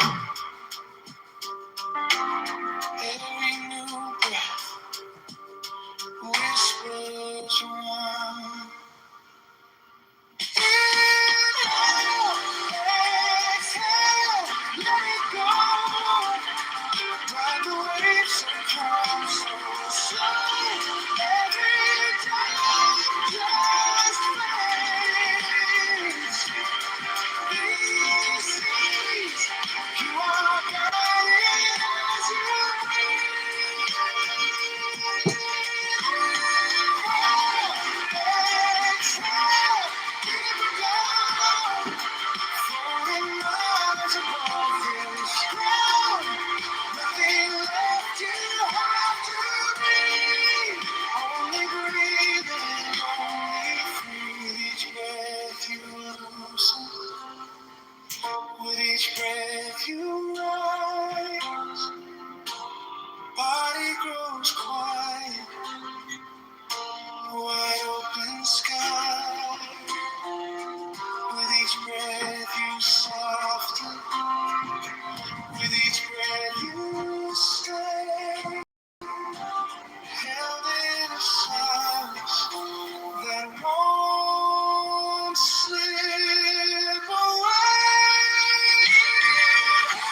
Slow breath in,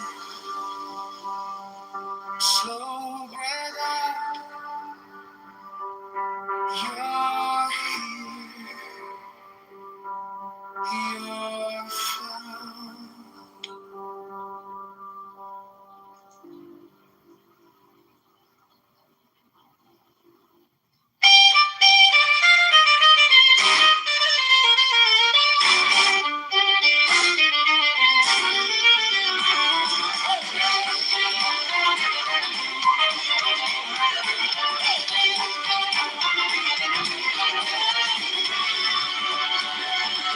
Corner deli, rain in the gutter, steam on the glass, coach by the door. Bell gives a ring, old man mutters, kid, you look thin, you could use one more. Counter's crowded, paper hat crooked, he winks once like he's in on a joke. I got just the thing, yeah, the minute he said it, I could smell that magic rising in the smoke. That's right, all right. Standing up high. Hey, must have had eyes. Tears in my eyes. People on the side saw my pride. This is what it means to be alive. That's right, all right. That's right, all right.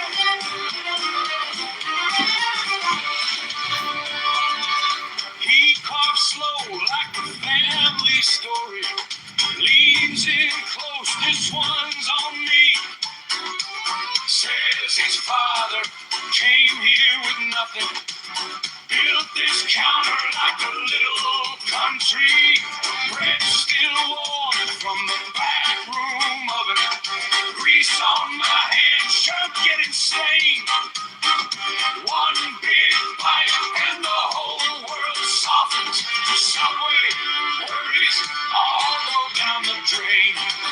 Last time you don't ride, stack it up high.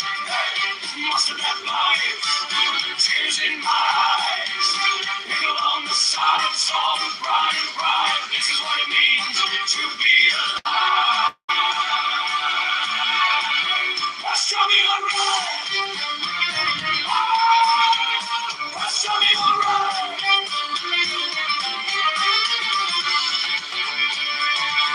Maybe it's the smoke, maybe it's the rhyme, maybe it's the ghosts standing in the line.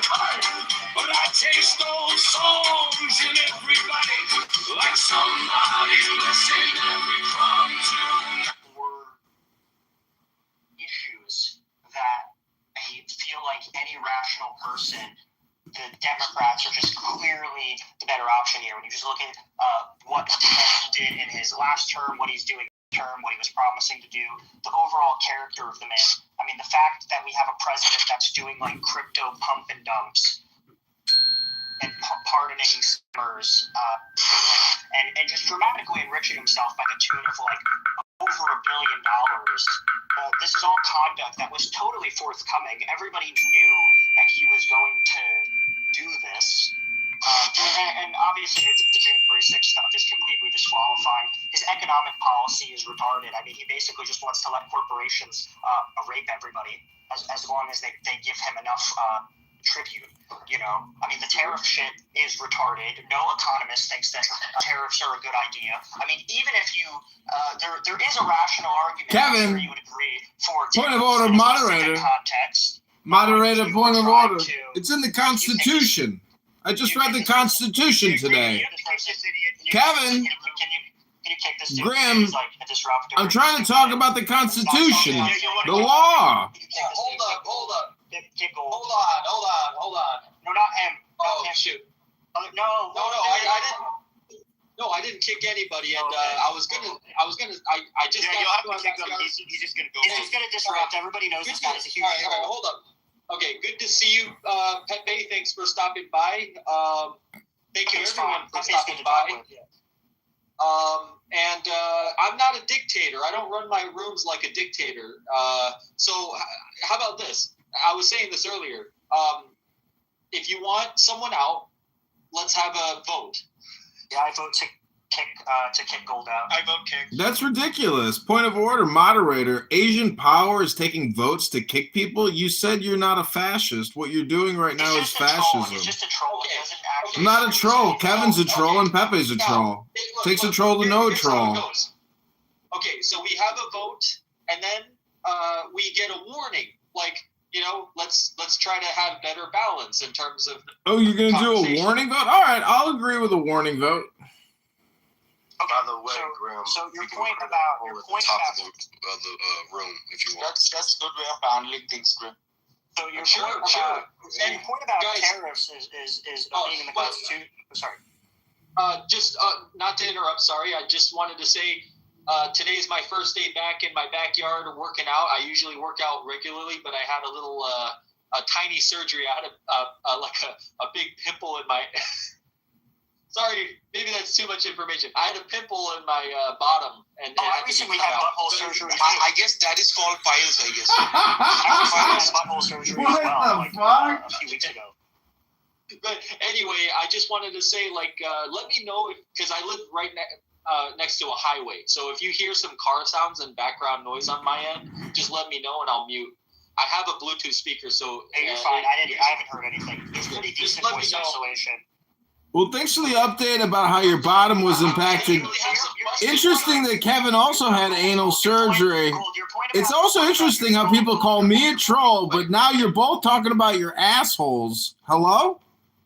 Gold, your point about tariffs being in the Constitution is stupid because I didn't even say that tariffs were unconstitutional. All I said is that this is a poor application of this economic policy. An economic policy which sometimes makes sense in certain applications. This is not Economic policy? You mean how to run a business? When people talk economic policy, they don't talk about how to run a business. They talk about economics, which is how not to run a business, you fucking asshole surgery, pimple popping. Look at this motherfucker. This guy, I was grim. I was having a much better conversation with Pepe, and it's simply degraded. Well, take the... Okay, you can complain all you want. Take the vote. Grim, just take the vote. If you want to issue the warning, take the vote. All right, hold on. So look, so this is my procedure. Like I said, we take an initial vote. If you feel that someone's being too disruptive, we let them know that we have a majority vote that is not happy with this person. And then we have another vote if the problem arises again. But Grim, I want to request a vote on Kevin and Pepe as well. You can't just vote on me. You can't just vote on me. You got to vote for Pepe and Kevin too. You can't just vote on me. All right, I can vote on you. Yeah, I can vote on you. All right, who votes for Gold to not be in the conversation? I vote for him to not be in the conversation. I vote for myself to be in the conversation. 2-1. The thing is,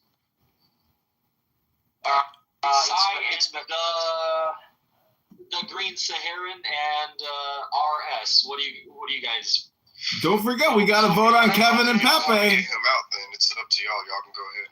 Sorry, Grim, but I didn't hear the topic that you were talking about. They're doing a vote on me whether to kick me or not, or to issue me a warning. I got questions, but so Gold, could you allow for a good back and forth exchange here in our conversation? Absolutely. All right, great. I'm going to resume what I was saying to Pepe. So, no economist thinks that a global 15 to 20% tariff on every single country, which honestly would have been better to the whole Liberation Day fiasco, is a good idea. So, economic policy is simply retarded. It's you want that kind of good back and forth about retarded economics? Wait, hold on. See, Gold. You got to wait till he's done. And I also have some questions. Look, okay, I got questions too, but I want to vote on Kevin and Pepe. You can't just vote on me. I challenge you, and I challenge Kevin and Pepe to the vote. I want a fair vote here. That's not democracy. What you just did. That's fascism right there. All right. Well, we'll do that too. Now, guys. Now, I know there are a lot of political rooms in this app. The kind of discussion that I want to have for my particular room here. I mean, I'll let you guys kind of hash out whatever you guys were talking about. It sounds like something very technical and particular in the political. He just talked about retarded economics. What I want to talk about, how to say this. I want to talk about race wars, and which race, like, what's the ranking of the races who are in control of America? That's more, and who is going to get more power. And this room is called Asian Power with Grim. Kevin and Pepe are trying to get me kicked by vote. So I wanted to ask these kinds of questions and see what you guys think. Isn't this crazy? Really inspired by the other room. It's like Parliament or something. No. I've already. You can see I made this. Yeah. They've got some moral and ethical commitment to kicking. No, this is a serious project that I'm preparing. This guy just admitted he had surgery on his asshole. Yeah, he had a massive zit. We can address that question later. I don't know. Kevin also admitted he recently had anal surgery. Their bottoms are clearly impacted. I'm not making this up. Like, the shit you hear on here, like, is this real? Of why a vote for Trump was just this room's called Asian Power, Asian American Empowerment. Disconnected from reality in order to have made that choice, or just like woefully. I can't put the link. My account in there is gold. Look, I told you exactly how I am. Like, I don't know about politics. Decades ago, when I was in like. Wait, Graham, point of order. If you don't know about politics, let me just ask you a question. What is an analogy for the word politics? What are other words that are similar to the word politics, Graham? Hello? No, we did a vote. And I want to vote on Pepe and Kevin. And Jane is here now. And Jane will vote for me. Stop interrupting me. Sorry, Grim. Go ahead. Okay.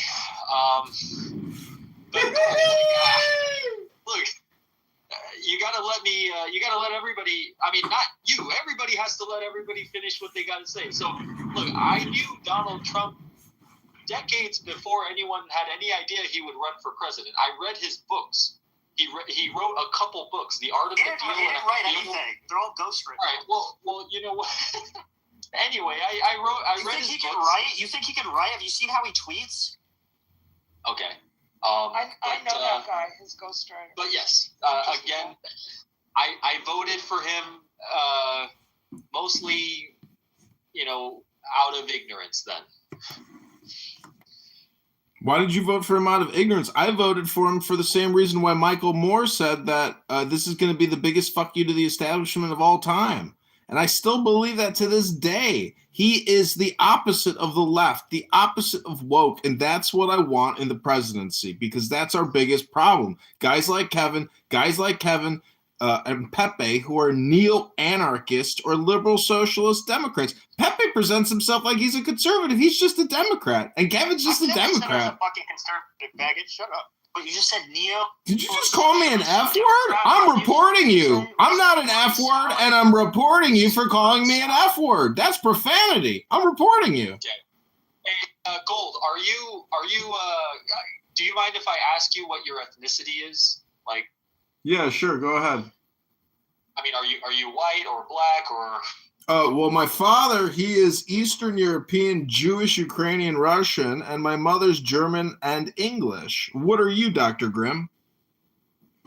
I'm Asian, so I take it you're. What Asian is very broad, though. What country? Korean. I'm Korean. You're a Korean? I never heard of a Korean. Where is that? Korean. So.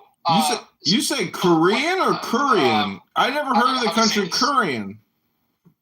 For all intents and purposes, you're white or Caucasian. Would I be safe to assume this? No, I'm actually a Trinitarian because I'm a Mishling, meaning my father is Jewish, my mother is Goygish, and I'm a cashew. So technically, I'm a new creation out of a it's called a Mishling. You could look it up. It's a 1929 Nuremberg law. Okay, fine. Seriously, he makes every reason worse. He makes every reason worse. Like, actually, If I just I've been on this app for years, and I've never once had a productive conversation with him. Okay, so if I just looked at you, if I took a glance at you, would I think, oh, here's a white person? Gold. Yes, you would. Yes, he's white passing. Okay. So I'd like to, if you guys would, and how to say this, if you guys would indulge me, I would like to talk about America in terms of race. And I'm also interested in what you guys think and how America should be. This is a very interesting thing because it brings into question. Would be. It brings by asking you these questions, I can know what your sense of morality is. Oh, you want to know my sense of morality? Well, one of my primary beliefs in morality is that when you use this app, you should wait till finished people speaking, because to overtalk people and not to say anything intelligent, but to just interrupt and overtalk is a waste of everybody's time. So if you want to know about morality, the golden rule is always the first rule. Treat your neighbor the way that you want to be treated. Guys like Kevin and Pepe don't believe that. Hello? He's trying to throw his actions at you, dude. All right. So Kevin, Pepe, and Sai. What about R and Jane? How do you guys feel about gold? Well, first, nice to meet you. We're voting, yay or nay, for him to be out. Nay. Yeah, kick him out. I vote nay. That's 3-3. You don't have a majority. Don't. That means Grace is deciding You have to beat you. No, I how about this? I have the choice whether to be involved in the vote or not. Wait, can he vote for himself? I want to stay out of the vote. No, he can't. No, you can vote for yourself. That's ridiculous. So what are we supposed to do? That's absurd. Okay, so we got 5 people excluding Gold and myself, but it's almost a unanimous vote. Jane said nay. So how do we deal with this? Kick him. Just kick him. Hey, this is Chicago. I want to vote for Gold. I say he stays in the room. That gives him the majority. I'm complete.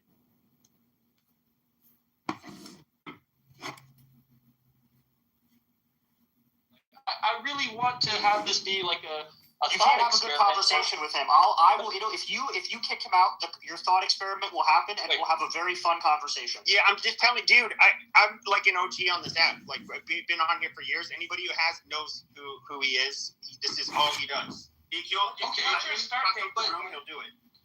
But this I think is a good experiment, a moral experiment, a social experiment, an ethical experiment. Like, how do you deal with majority vote, unanimous vote? How do you work this out? We can talk about that after you kick him. After you kick him, we can have a great conversation about majoritarianism and He hasn't been piping up in this past minute, so I mean, can we just work this out now? Deal with the majority. It's simple. You should. That's why you should try to remain the majority, so you don't have these fucking problems. So the problem is whenever we have debates, right? Like whenever you hear an idea that contradicts to yours, like that does not align with your, ideology, you want to why. So if you could hold horses up until the other person finishes what he wants to say, then it would be great. Like if people keep over talking each other while other person is trying to explain his perspective, then we are not going to have a full-fledged conversation. I'll say this, Grim. If you want to see your home countries turn to absolute fucking shit, which luckily the East Asians have been smart enough not to do this, let in a bunch of fucking third worlders. They're even letting white people. Like, we don't act the same as you guys either. You would not like it if we were half the population.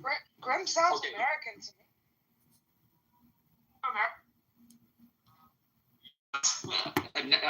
me. Nationality-wise, citizenship-wise, yes. Yeah, ethnicity. You got 3 accounts in here now. Okay. So Pepe, why are you talking about him like he knows Korea? He grew up here. No, No. He was just saying something about Asia. But guys, if I could pull us back to the issue at hand, like what would be the optimal way to handle disruption and how to vote for? With it. No, I'm going to intellectually respond to this. So we have a problem person or a parent, purportedly. Four of the accounts are on your stage. John Kitover. John Kitover. Don't you see this as like a Chicago and gold. This is what he able to does. have 4 accounts in this room? 5 accounts. Okay, 5 accounts so- in this room.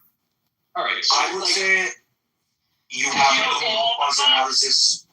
You know, in the criminal justice, in the American criminal justice system, you have a jury of, what is it? Was it 12 people?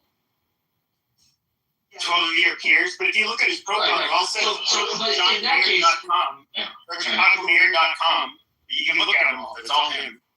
okay, but I'm just saying in some settings, majority vote wins. In others, like in a criminal prosecution, you need a unanimous jury vote, right? All 12 people have to vote for a guilty verdict for it to pass as guilty. So, like, I mean, you know, what are your thoughts? My thoughts are this. You see, that white, like, I'm